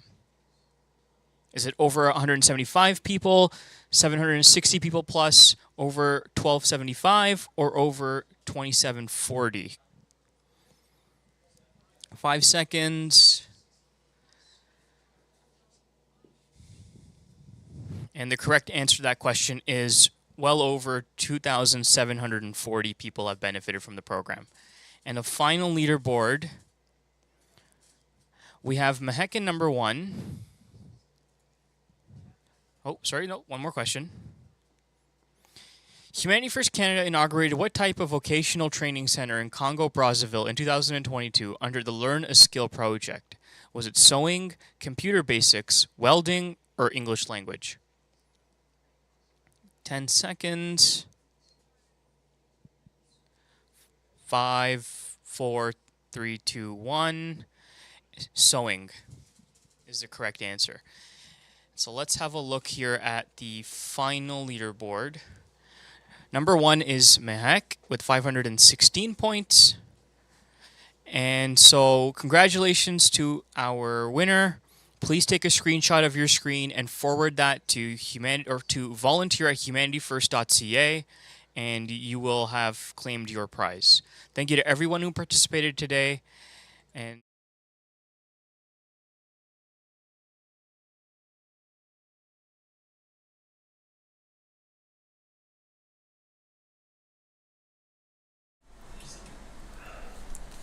नाज़रीन कराम अस्सलामु अलैकुम व रहमतुल्लाहि व बरकातुहू। मैं दोबारा नाज़रीन को ह्यूमैनिटी फ़र्स्ट के ग्लोबल टेलीथॉन में वेलकम करता हूँ। खाकसार का नाम अदनान मिर्ज़ा है और मैं इस सेगमेंट का होस्ट हूँ। अल्लाह के फजल से इस टेलीथॉन में हमारे प्यारे नाज़रीन को ह्यूमैनिटी फ़र्स्ट के मुख्तलिफ़ प्रोग्राम के मुतालिक मालूमात मिल रहे हैं। अभी मैं आपको एक बहुत अहम और दिलचस्प प्रोग्राम का जिक्र करता हूँ। वो प्रोग्राम रेफ्यूजी रिसेटलमेंट का प्रोग्राम है। अब ये प्रोग्राम को दिलचस्प क्यों कहते हैं? कुरान करीम में अल्लाह ताला फरमाता है, वल्लदीना तबव्वउ दारा वल ईमाना मिन कब्लिहिम युहिब्बूना मन हाजरा इलैहिम वला यजिदूना फी सुदूरिहिम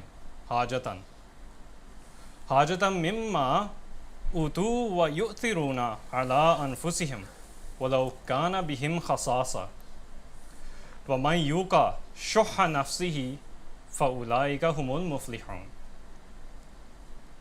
इसका तर्जुमा ऐसे है, और वो लोग जिन्होंने उनसे पहले ही घर तैयार कर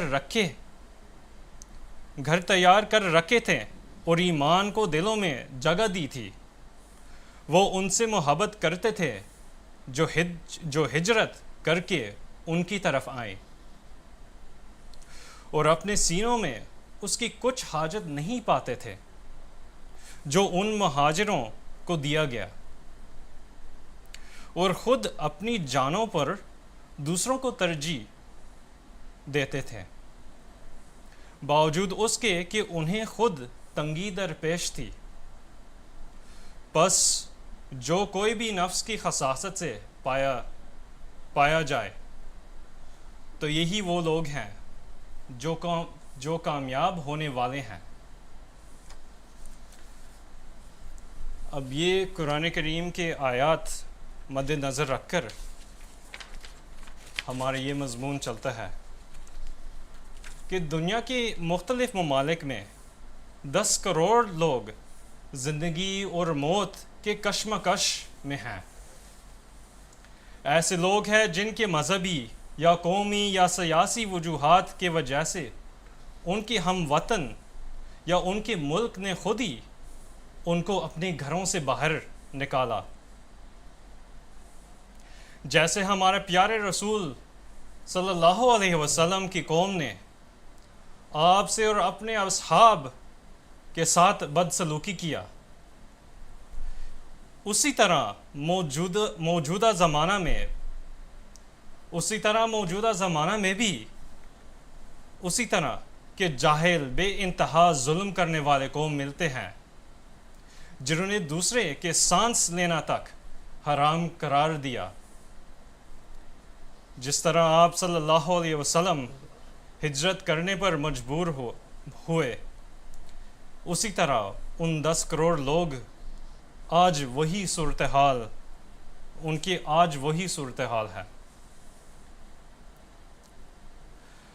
अब शुरू में मैंने ये अर्ज़ किया कि ये काफ़ी दिलचस्प मज़मून है, काफ़ी दिलचस्प प्रोग्राम है, तो मैंने क्यों ये लफ्ज़ इस्तेमाल किया, और वजह ये कि इस ज़माने में हमारे पास ह्यूमैनिटी फ़र्स्ट है, एक ऐसे इदारा है जो बेलौस हमदर्द इंसानों को, जिनके दिलों में इंसानियत की खिदमत की हकीकी जज्बा रखने वाले हैं, वो ऐसे इदारा है कि उन्हीं लोगों को जमा करता है। जैसे हज़रत सल्लल्लाहु अलैहि वसल्लम के ज़माना में अंसार ने सिर्फ़ और सिर्फ़ खुदा ताला का रज़ा चाहते हुए अपने निस्फ़ अम्वाल और जायदाद से अपने मुहाजिरीन भाइयों के लिए कुर्बानी किया। ह्यूमैनिटी फ़र्स्ट ने इस जज्बा की मिसाल में अपना मिशन स्टेटमेंट बनाया। अब नाज़रीन को इस मज़मून के वज़ाहत के लिए मेरे साथ मेरे 2 अज़ीज़ भाई काफ़ी सब्र से इंतज़ार कर रहे हैं। मैं अपनी दाएं तरफ से तारफ़ शुरू करता हूँ। पहले ये शराफत अहमद साहब हैं, या दूर तरफ से तो शराफत अहमद साहब हैं, और आप हमारे गेस्ट को है ना कुछ अपने तारफ़ कर सकते हैं नाज़रीन को। जी, मैं किसके बारे में इसके बस अपने तारफ़ कर लें। मेरा नाम शराफत अहमद है और मैं मुल्तान का रहने वाला हूँ। और आप कब ह्यूमैनिटी फ़र्स्ट से वैसे स्पॉन्सर हुए, तो आप कब आए थे? ह्यूमैनिटी फ़र्स्ट से स्पॉन्सर हम लोग 10 तारीख को, अप्रैल 10 तारीख को हम लोग कनाडा में शिफ्ट हुए हैं, और इंशाल्लाह कनाडा का माहौल देख के बहुत खुश हुई है। तो मतलब ये है कि ताज़ा आए हैं फिर इंशाल्लाह। और साथ मेरे दूसरे भाई सबकत मेहदी साहब, आप अपने तारीफ जी, कर अस्सलाम सकते हैं। वालेकुम। जी अदनान साहब, मेरा नाम सबकत मेहदी है। मैं ह्यूमैनिटी फ़र्स्ट की जानिब से 2022 28 जून को यहाँ पहुँचा। अच्छा, तो अच्छा, माशाल्लाह। तो अगर आप थोड़ा सा बता सकते हैं नाज़रीन को कि आप तो सारों को पता है कि आप तो पाकिस्तान से ही हैं, तो अब अगर आप बता सकते हैं कि क्यों पाकिस्तान छोड़ना पड़ा? जी, पाकिस्तान छोड़ने की वजह मेरे वालिद साहब की शहादत थी, जो 3 जनवरी 2019 को हुई। मज़हबी मुनाफरत और मुखालफत की वजह से वो वाक़या पेश आया, तो हमें फ़ौरी तौर पर पाकिस्तान छोड़कर निकलना पड़ा, और हम पाकिस्तान से श्रीलंका शिफ्ट हो गए। अच्छा, और शराफत साहब, अगर आप भी नाज़रीन को बता सकते हैं कि किस वजह से आपको पाकिस्तान छोड़ना पड़ा? हमारे गांव में मौलवियों को बहुत बड़ा गढ़ था, और आए दिन वहाँ पे जुलूस होते थे, जलसे होते थे, तो आए दिन गालियों गलूचों वैसे काम होते थे, तो मुखालफत बहुत ज़्यादा थी। घरों में निकलना मुश्किल हो जाता था जब वो बाहर निकलते थे जुलूस की शक्ल में, तो जिस वजह से हम लोग वहाँ से निकल के हम लोग मलेशिया आ गए थे। सही है, ठीक है। तो वहाँ से आप निकल कर आप मलेशिया गए? जी, मलेशिया गए। हम श्रीलंका गए।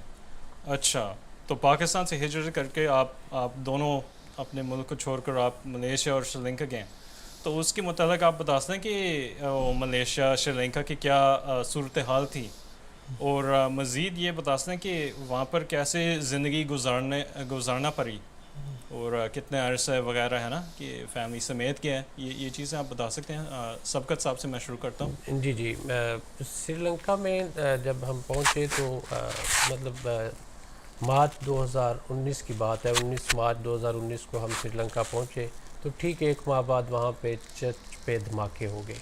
अच्छा। क्रिश्चियन कम्युनिटी के चर्चेस थे, वहाँ पे धमाके हो गए और हालात ख़राब हो गए। एक माह और कुछ दिन 18-20 दिन हमें मसाजिद में पनाह लेनी पड़ी और बड़े मतलब ख़राब हालात थे। अच्छा, तो वहाँ पे आप फैमिली के साथ गए थे? हाँ, फैमिली के साथ। तो आपकी फैमिली में क्या? मेरी फैमिली में मैं था, मेरी वाइफ थी और 3 बेटियाँ हैं मेरी, छोटी थी बिल्कुल। अच्छा अच्छा। और वहाँ पे कोई वो मुलाजमत के क्या सूरत हाल थे?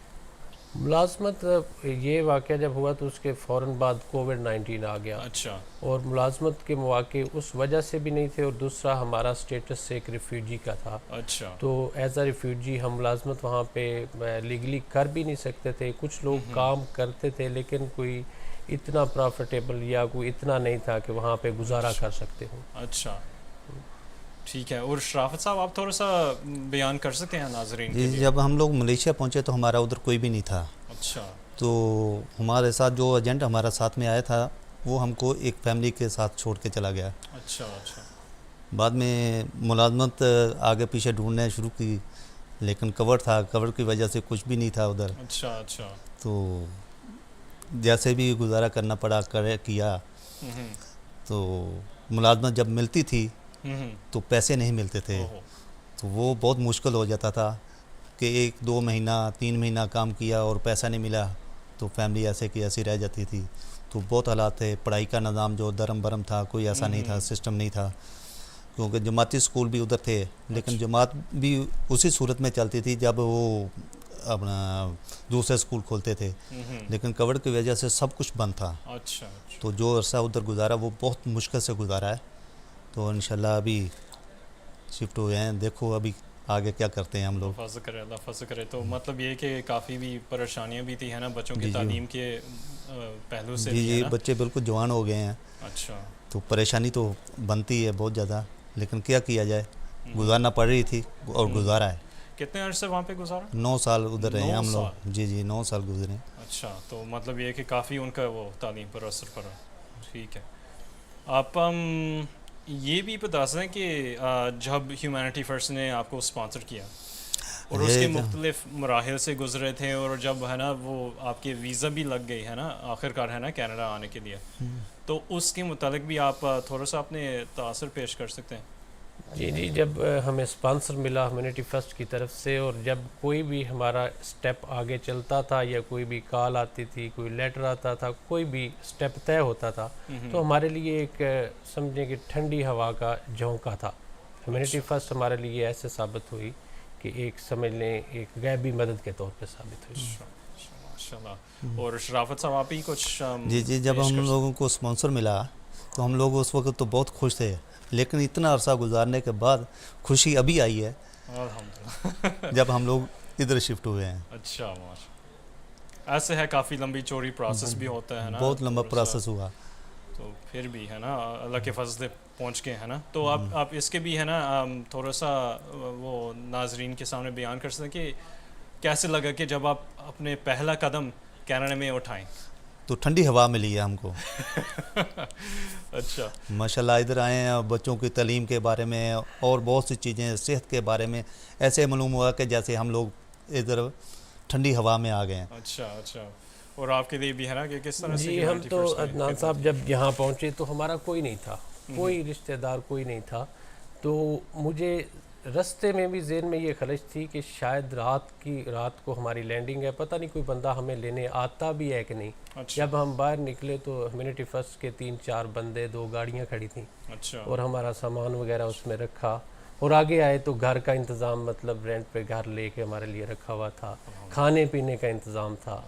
तो हमें ऐसा लगा कि हमारा कोई है यहाँ पे, तो एक सुकून पहुँचा यहाँ पहुँच के। अच्छा, अल्हम्दुलिल्लाह। तो आप थोड़ा सा, है ना, आप तो 2022 में आए थे? हाँ जी, 2022 जून तो में। आपके तकरीबन 1.5-2 साल होने लगे हैं, है ना? हाँ, तो आप थोड़ा सा बता सकते हैं कि आजकल आप क्या करें, कुछ पढ़ाई या वगैरह कौन सी सहूलत से आपने इस्तेफादा किया? हाँ जी, मैं आते ही 2-3 माह बाद मैं काम पे लग गया था। टिम होटल पे मैंने एज अ बेकर काम किया 3-4 माह। फिर मेरा ड्राइविंग लाइसेंस वगैरह हो गया। अच्छा। और उसके बाद मैंने साथ में पार्ट टाइम में काम कर रहा हूँ और स्टडीज़ कर रहा हूँ लॉ की। लॉ अच्छा। का मैंने एक पैरालीगल प्रोग्राम होता है वो अच्छा, कंप्लीट माशाल्लाह। किया, अभी ग्रेजुएट किया है और इंटर्नशिप कंप्लीट किया उसकी। और आगे मेरा बार एग्ज़ाम है 30 जुलाई को, तो उसके बाद मैं इसको कंटिन्यू करूँगा। जेडी प्रोग्राम होता है 3 साल लायर का, उसको इंशाल्लाह कंप्लीट करूँगा। तो ये सारे का सारा इसका सेहरा जो है वो ह्यूमैनिटी फर्स्ट के साथ जाता है कि उसने हमारी मदद की और हमें लेके आए यहाँ पे। अल्हम्दुलिल्लाह। तो इसके साथ है ना, थोड़ा सा वक्त की कमी की वजह से हम इस सेगमेंट को रैप अप करते हैं। हम इसके इख्तितामी अल्फाज में बस ये पेश करना चाहता हूँ, अपने प्यारे नाजरीन को भी तहरीक देता हूँ कि आप ज़रूर हमें कॉल करें, है ना। हमारा व्हाट्सएप नंबर है 6474937722, या आप हमें फ़ोन करें 1-800-943-9161 पे, या humanityfirstcanada.ca पर जाएं और जाके है ना डोनेट करें, है ना, दूसरों को भी इंसानियत की वो खिदमत के लिए, है ना, कुछ कुर्बानी भी पेश करें। तो इसके साथ हम इस सेगमेंट को ख़त्म करते हैं। रब्बी अदखिलनी मुदखल सिद्किन व अखरिजनी मुखरज सिद्किन वजअली मिलदुनका सुल्तान नसीरा। जज़ाकुमुल्लाह अहसनल जज़ा। अस्सलामु अलैकुम व रहमतुल्लाहि व बरकातुहू।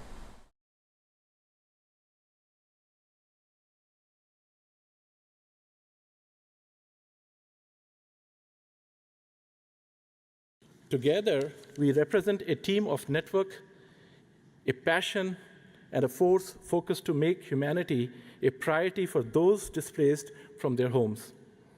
I acknowledge the determination of UNHCR and the passion of NGOs to make a difference in the lives of all persons of concern. We must work together. That is, partnerships are critical. Better, we must work better. That is, finding better solutions and better ways of doing things. As he aptly said, a leopard does not change his spots. Volcker emphasized that refugee law is not rocket science. It is about human compassion. We must make sure that the public at large understands it is about people and their fate. UNHCR and NGOs are on the same side here. Let us continue to work together and better. Thank you, and may God bless you.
Assalamu alaikum wa rahmatullahi wa barakatuh. Welcome back to the final segment of Humanity First Canada Awareness Day and Global Telethon. We are in the final hour, and we have two very special guests today in our studio. And I would like to introduce you to these. The number one guest is Mumtaz Sahib, who is part of our refugee resettlement team, the reception and resettlement work that is being done for refugees. Mumtaz Sahib is a key member of that team. Along with him is sitting is Ijaz Khan Sahib, who is also a director of Humanity First Canada, and he has been guiding and supporting us on the financials aspect of the refugee resettlement and generally about the finances of Humanity First. Mumtaz Sahib and Ijaz Sahib, welcome to the Humanity First Telethon. Jazakumullah for coming here today. Mumtaz Sahib, I know that you have been tasked with a very challenging job of resettling refugees. When they arrive, you're the person who goes with our team to receive them at the airport, and then many of the initial arrangements are being done by you. So tell me, with recent changes, with COVID coming in, inflation coming in, what are the challenges that you're facing to resettle these refugees? Assalamu alaikum warahmatullah. At this point, our department, under the supervision of Nasir Khan Sahab, the big challenge for us is accommodation for the new families. Because here in GTA, the rents are gone sky up. And it is very hard for the newcomers coming and paying the rent only. So in this case, we try our best to find a suitable and a cheaper rental place so that they can settle down and they can stand on their own feet. But beside that, there are other things that once we receive the information from Humanity First that so and so family is coming, I go to the airport and receive them, welcome them, meet and greet, and after that, whatever kind of need they have, we are open and we offer them, if you need us, please give us a call and we are here to help you. The biggest challenge at this time is affordability. And the affordability, everybody knows what is going on here in the GTA area especially. So that is the point that we have to focus on it. And in this regard, Humanity First is also facing this challenge because when Humanity First sponsors them, so we have to support them as a Humanity First. So in that case, my suggestion or my request is for the listener, for the viewers, please open your heart, please open your wallet, help Humanity First because they need a lot of funds to accommodate those newcomers coming from especially Malaysia and Thailand. They are there for the last 7-8 years and waiting there to come here. So once they are here, a lot of burden is gone from their shoulders, but still the challenges are here. They have to face it. So in that case, my again request to the viewers and the listener is open the heart, open your wallet, help Humanity First, whatever they can do it. Thank you very much. Ijaz Sahab, what Mumtaz Sahab has pointed to is that we are having a big challenge with fundraising as well. Because of the inflation, the donors are not donating as much as they used to do pre-COVID. But what is your advice to our refugee families who are coming in and the actual requirement is much more than the budgeted amount that we have? How can they live within that budget amount? And second advice that I want you to give is how or why donors should support us in this program so that we can support these refugees. I think the biggest challenge is because when we have asked them to pay the money, it was at the time when it was 2-3 years due to rent for I think about $1,500, but nowadays it's $2,200. In our Halka also, one family came and they are paying $2,600 rent plus utilities. So it is very difficult for the newcomer to. The Humanity First is helping through food bank, but I think the people should donate to the food bank so the new family can be able to get the money or get the food from this area. So advice is this for all those people who are listening, please donate, not towards only to the food bank but also the product, and you can also go to your own grocery shops and have their bags there so we can be able to collect all these donations from the various grocery stores. There are various grocery stores who already have the storage facilities, but we can also approach to all other stores where we don't have any. Suppose in Brampton area, in Mississauga area, in Newmarket, wherever we have the location, we can go and ask from. So my request to all those people, please go and help, and also bring your own donation also, plus the bags of grocery or whatsoever the need. Jazakumullah. Mumtaz Sahab, you are probably one of those volunteers of Humanity First who have been gone to the airport most of the time. And I want to hear from you, from your heart, what is your feeling when you receive a refugee family at the airport and put them into a home which is furnished, and when they are happy, they are settled? How do you feel at night when you have done this help people who have struggled for 10 years and they're coming, receiving at the airport and helping them? Honestly speaking, I'll give you one example of a family. When they reached here and after the immigration process, they came out and meet us. So I asked him, how long you have been in Malaysia and how was that? No. So his wording was that 9.5 years of a difficult time I have faced there. And now I am here and I am very thankful to the Humanity First. These wordings were so emotional, I became emotional too at that time at the airport. I have information for their accommodation. So we went there. So the arrangements were made and I suggested them, go to the Bradford and don't worry, we are here. So once he was there, and after a couple days I spoke with him, and he was so thankful to me. He said that I took your advice, I went to the Bradford, I got a proper place where I'm living, I'm getting all kind of help, and it was your advice, otherwise I was not thinking to go to the Bradford. So that wording was a big asset for me, a big satisfaction for me that I have done a job for someone who is now happy and who is giving me these words back, that he is so much thankful to Humanity First and thankful for the help we have provided. Do you get a good night's sleep because of that? Absolutely. That remains in my mind all the time. And there are a lot of other examples.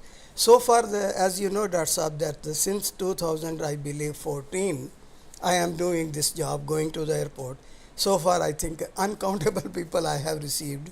And whenever we meet the people, they are so happy. Even I don't remember who is he, and they said, hey, Mr. Mumtaz, how are you? And I look at their face. Would you please tell me your name? And then they tell, oh, okay, yes, now I remember you, I received you, I gave you this help, blah, blah, blah. I don't say them that this is the help back, this is my inside. Yes, I remember those. And lot of those people, here is an example that one person met me in Barry. Yes. And he was driving almost 2019 model car. And he said, do you remember me? I said, man, come on, give me your name. He told me his name. He said, yes, you gave me a ride and we were staying at Abdul Salam Street. I said, what are you doing now? He said, I am doing a plumbing job. Did you get your license? Oh, yes, I got it. I also bought my house. And I was so happy when I listened that he is doing a plumbing job. That is a very rewarding job. Yes. He bought the house, he is staying there, he was so happy. So these are a lot of examples. And here is my request to those members of our Jamaat. They are almost, I believe, millionaires. I will request them, please take a little responsibility for the coming family, support them for a couple hours so that they can stand their own feet. It is a big reward that we cannot imagine, but the Allah Almighty gives reward and the satisfaction.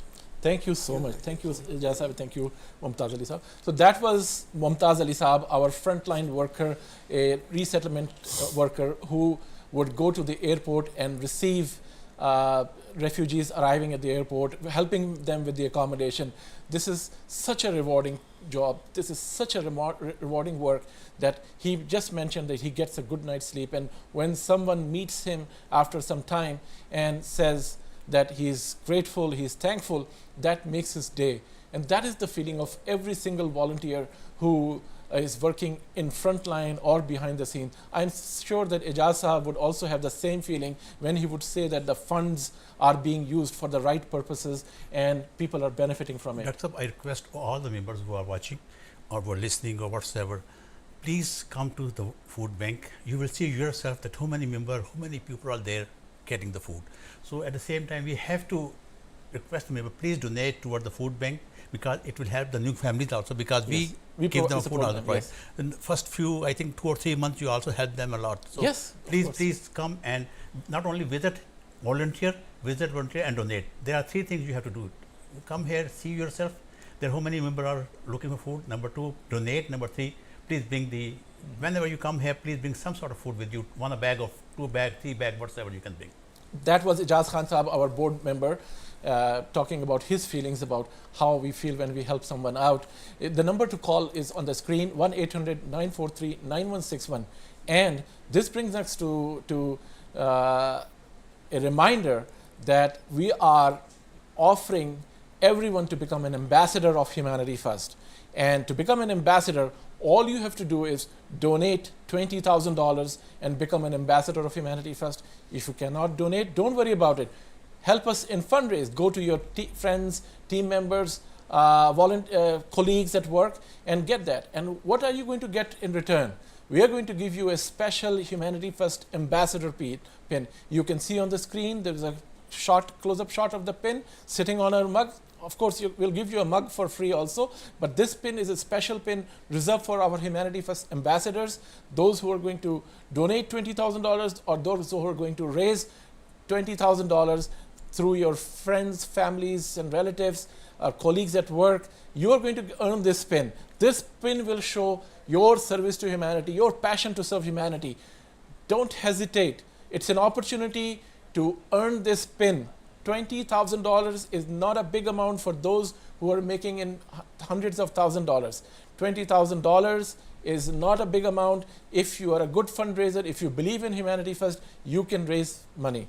We're going to take a short break to watch a video on our Senegal Hospital. Our proud project that we started in 2019 is serving these people in Senegal, providing both medical and surgical facilities to the people who are in need. So we're going to watch this video and come back for the final word of today's program. Dr. I just want to add one thing. In the morning, we discussed about the Senegal hospitals, and we said that if anybody would pay 100,000, we could have a name of his family hall, and then if somebody wants to pay 50,000, we could have named the room. And same like if somebody paid $5,000, we can have the name embossed on the wall. Yes. So that what we are discussing it has not been yet finalized, but if anybody there will pay 100,000, we request you to pay 100,000 and get all these. And we can name one of the facilities in the hospital in your loved one's name. So please, if you would like to sponsor the Senegal Hospital, watch this video, call us on the number on the screen, 1-800-943-9161, and sponsor one of the facilities, and we can dedicate that facility in your loved one's name. So let's watch the video now.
We're joined today in our studio with one of our newer volunteers. Would you like to introduce yourself? Sure. Hi everyone. My name is Mohammed Iftikhari. I have over 20 years of experience in capital markets and asset management, and I'm very delighted to be here at Humanity First 2024 Telethon. Very nice. Well, we're happy to have you here. So I'd love to understand more about how you found out about Humanity First. We're supposed to hear about Food Bank. Yeah, so I was, in transitioning to a new position, a new company. So I had 2 weeks off, and I decided to give it back to the community. And I was looking for, the ways that I can do voluntary work. And I searched on the web, and some names came up, and Humanity First name caught my eyes. And I love the names, and it made me more curious to learn what exactly Humanity First is doing. So I had the chance to go to the organization's website and see, and I impressed by the variety of helps and services Humanity First provide to the community. And it made me to connect with the head office in Canada.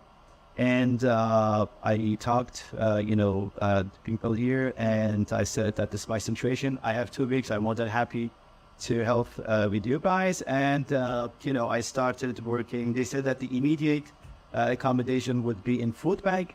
So, yeah, I just probably started working in food bank. Oh, that's awesome. And so I'd love to hear more about what your experience has been like so far. Well, it was an amazing experience for me as it was the first time I was working in this. So I did some voluntary works in terms of mentoring the people, the students, international students who are coming here, helping them to accommodate and connect them to the organizations that they can get my probably work, but not in an organization like this. So it was a new experience for me, and I really enjoyed working with the people here, and how, especially in the food bank, how the people get the services from Humanity First. And, in this economic situation that we are facing right now, I see every day, every and each day, the number of people that are coming here and how they rely on the help of Humanity First. And I was really impressed by that. And this is about the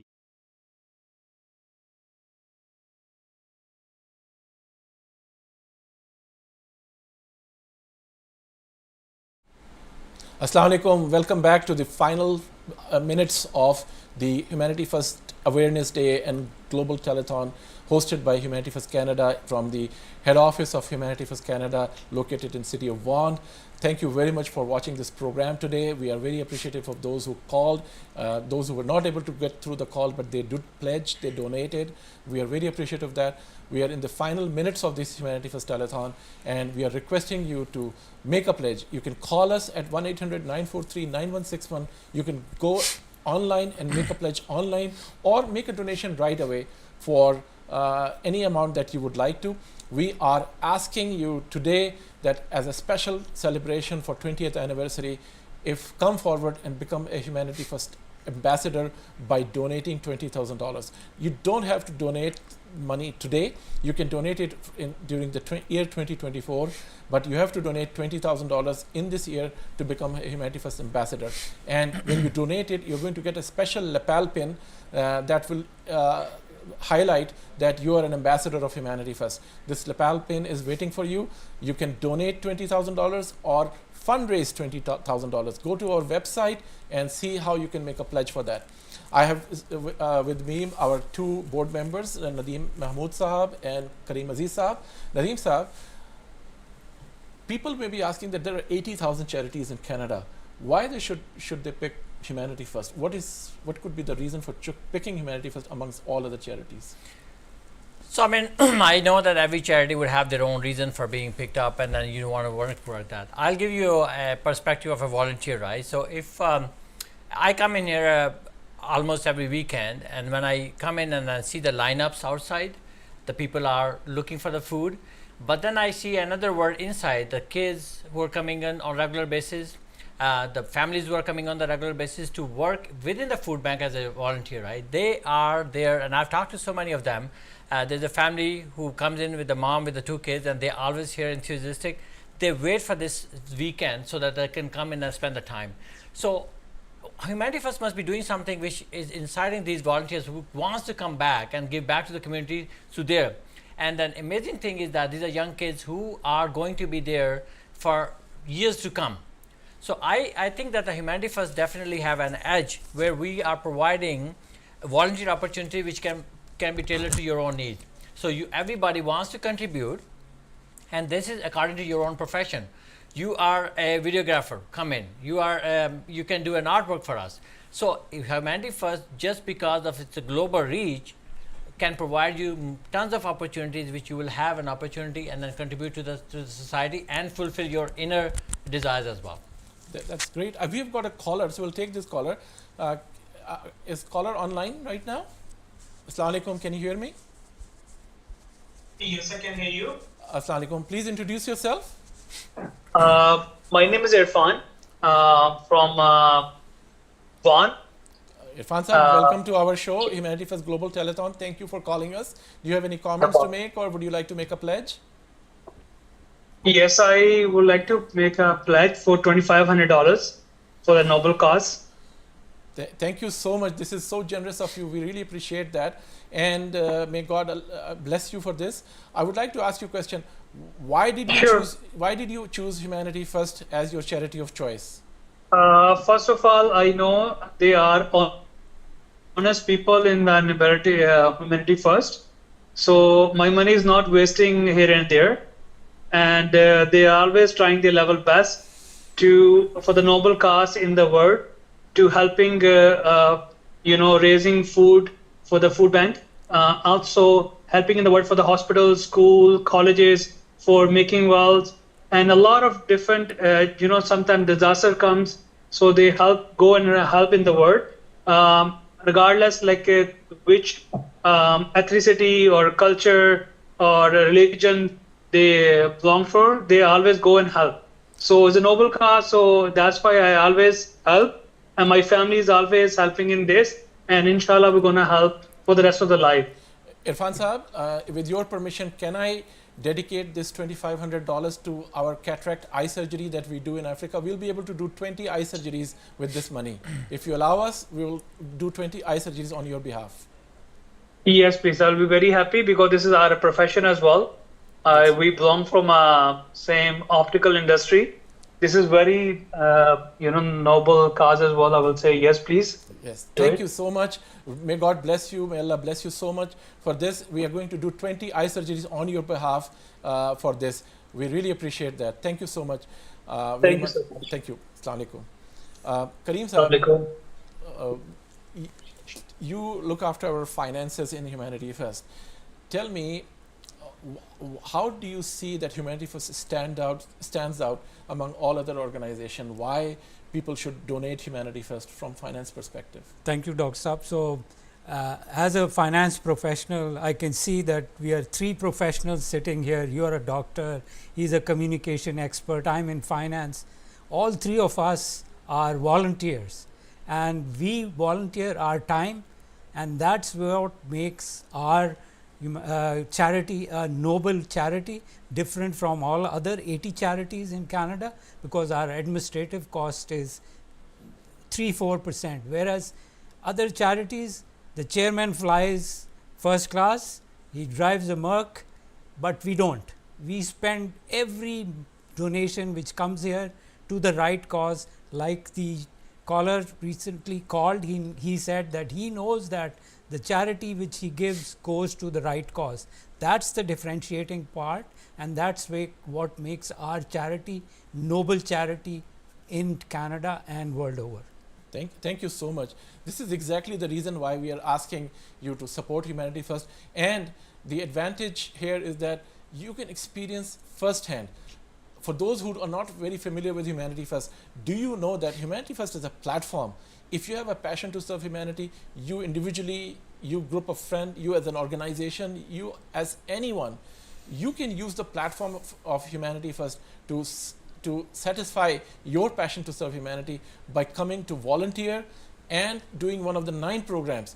These 9 programs are such that we're very comprehensive 9 programs that covers all aspects of humanitarian needs. So I invite you to come and become a volunteer, come and become an ambassador of Humanity First by volunteering, by donating get yourself associated with Humanity First. That's your opportunity to do that. Please call us today at 1-800-943-9161. Nadeem Saab, you have been volunteering with this organization. How do you feel here? What is the atmosphere here? Do volunteers enjoy working here?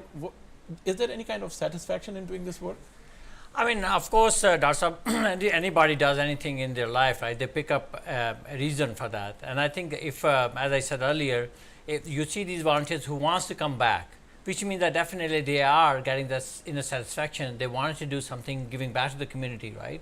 And same thing is with the donors, right? If you look at our donors, they are the donors who keep on giving back over and over and over. As we saw, the other caller was saying that he will, for the rest of his life, he'll keep on supporting us. So even the donors, they know that they're donating for the cause. It is going to the cause they are donating for. The money is not being wasted in the overheads or other operating costs and here and there. So I think that both things are related, right? So if somebody is giving their time, that's also a cause which they want to spend the time for, and similarly for the donor. So the both are hand in hand, and I believe that the both target groups are in a way they are getting what they wanted to get out of it, and that's why they keep on coming back and giving time and money. Yeah. Do you know that we have a regular volunteer who comes and volunteer with us? Sometimes he cannot come and volunteers from home. I'll declare his name with his permission, Hanif Shah Saab. Hanif Shah Saab is a very regular volunteer helping us in a lot of documentation and paperwork for refugee resettlement program. He also helps us in stalls and every other activities of Humanity First. Whenever he comes, he would have some collection from his family members and would always donate some money from his side whenever he visits office. Today he very recently, I think a week or 10 days ago, he came and donated some amount. But today, because it was telethon, he just messaged me that please accept a donation of $1,000 from behalf of myself and my wife. So this is the kind of people who once they get associated with Humanity, he's been volunteering here for more than 10 years now, maybe longer than that. But he just immediately donated $1,000 to us. That's what we are looking for. Can I take this forward and say that we should walk the talk. Humanity First is an organization where we can just donate $20 a month. Just go on our website, take the QR code, donate $20 a month, and you'll be a happy man. I'm sure that whatever people have said about our charity, it's going to the right cause. So this is the time, because it's our 20th anniversary, we should just have $20 a month from all members. Whoever is watching, I think this is the time we should donate and get into the good cause. Yes. You know, yesterday we were preparing for this telethon and a volunteer showed up. I asked him, he's a regular volunteer, and I asked him to come tomorrow, that is today, to participate in the telethon. I said, we'll talk to you. He said, no, I just want to tell you my contribution for this telethon. I said, what is it? So he said to me that his son, who is a student, and he got some money, about $1,600 from somewhere, and he said that he gave $1,000 to Humanity First. So his mother was a bit shocked that, I mean, he's not doing very well, he's still a student, he needs money, and probably he's giving it from his student loan or somehow, wherever he got that money, so he could have used this money for other purposes. How come he's donating to $1,000? So the father said that made me feel that if my son can do that, how can we all stay behind? So he encouraged his wife and others to donate. So they matched up to $2,500. So $1,000 from the child, and other people donated rest of the money. So he said that if all of my relatives can donate $2,500, why cannot I match it? He doesn't have a job right now. He said, Allah will bless me. He added another $2,500 and donated $5,000. This is the story of yesterday.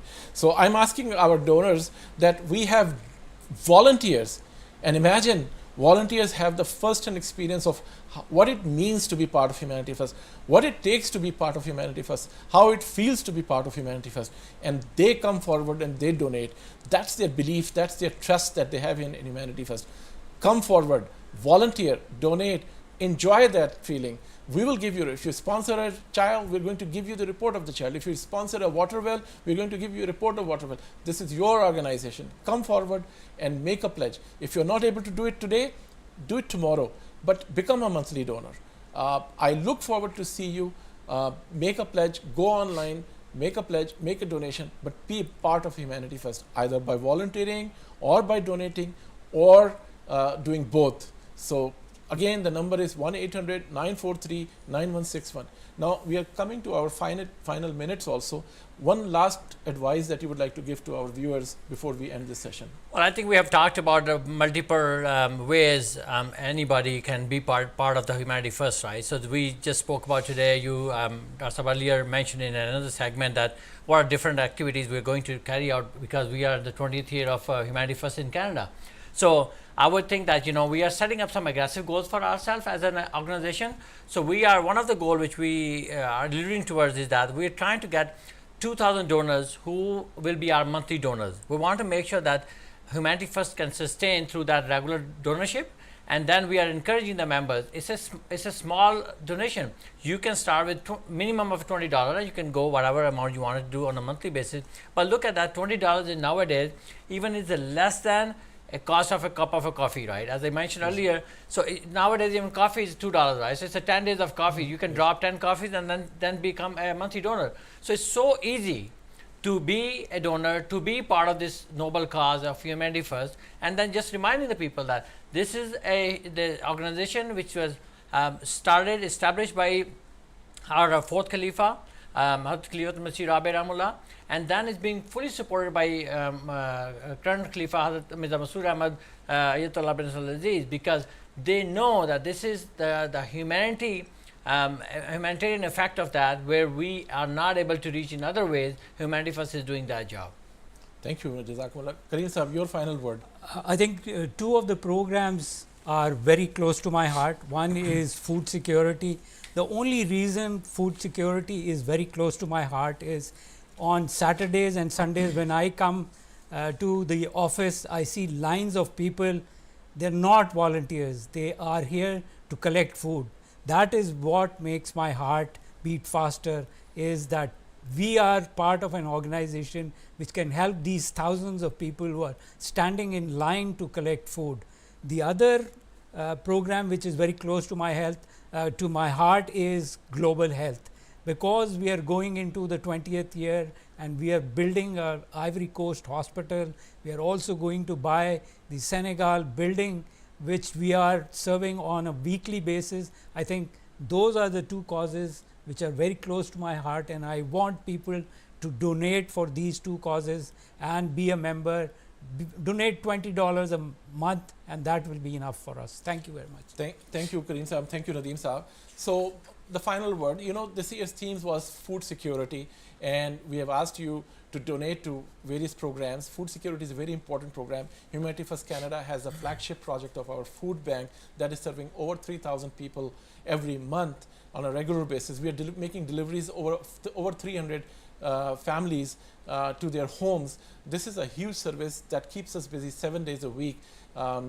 Sometimes we get 10, 20 volunteers a day to keep up to the service that we are providing. So support our food security program in Canada. Also support our food security program in Africa, where we are going to be doing next month a Qurbani campaign. We're going to be doing it in 14 countries around the world and serving close to 200,000 people. So come forward and make your pledge or make your donation to do the Qurbani with Humanity First. Go online and you can do the Eid al-Adha Qurbani this year with Humanity First. Now, wrapping up my final recap of our 20 years anniversary celebration. You know, we talked about becoming a monthly donor. So we want at least people donate minimum of $20 for minimum of 20 months, if not more, but become a monthly donor. That is our first ask to you. We're going to hold a carnival in August, We want the children and their parents to come and enjoy this carnival. This is an appreciation of our children who support Humanity First with their pocket money. Yesterday, a child called his grandmother, and grandmother called me saying that they want to donate $50,000 to humanity, $50 to Humanity First. I really appreciate that. That was a young child, 9-year-old, donating $50,000 on his own. Was very appreciative of that. We are also going to hold this around October-November time frame, a fundraising gala dinner, a special dinner for 20-year celebration. Stay tuned for more information on that. We are working on setting up a really special exhibition at the annual convention of Ahmadiyya Muslim community at the Jalsa Salana Canada in Bradford. Please do make sure that if you come to Jalsa Salana, visit the exhibition. Don't miss this exhibition. Also, as you heard all day today, we are looking for ambassadors for Humanity First to give $20,000 and become an ambassador. You can donate yourself, or you can ask your family, friends, and relatives or colleagues at work to collectively together donate $20,000, and you will become an ambassador if you're the key person motivating them to donate. So become an Humanity First ambassador, and you're going to get a special lapel pin of the Humanity First ambassador this year. And finally, some of the projects that we are doing to show our gratitude to Almighty Allah, that by the grace of Allah we have served humanity in the last 20 years. Allah Ta'ala has enabled Humanity First Canada to do this work. So in our showing our gratitude, we are building a school in Cameroon which you can support. We are also in the final stages of finishing our Ivory Coast Hospital this year. We still need a lot of funds for you can support that program. This year we are going to build 20 water wells in Africa to provide clean drinking water to deprived communities. We are going to do 200 eye surgeries, out of which 20 has been pledged by one donor just now. There are a lot more surgeries that others can pledge. If you cannot do it today, you can do it anytime. It's only $120 per surgery. I would like to see a donor donating $12,000 to do 100 surgeries. I'm pretty sure that somebody will come forward and sponsor 100 surgeries.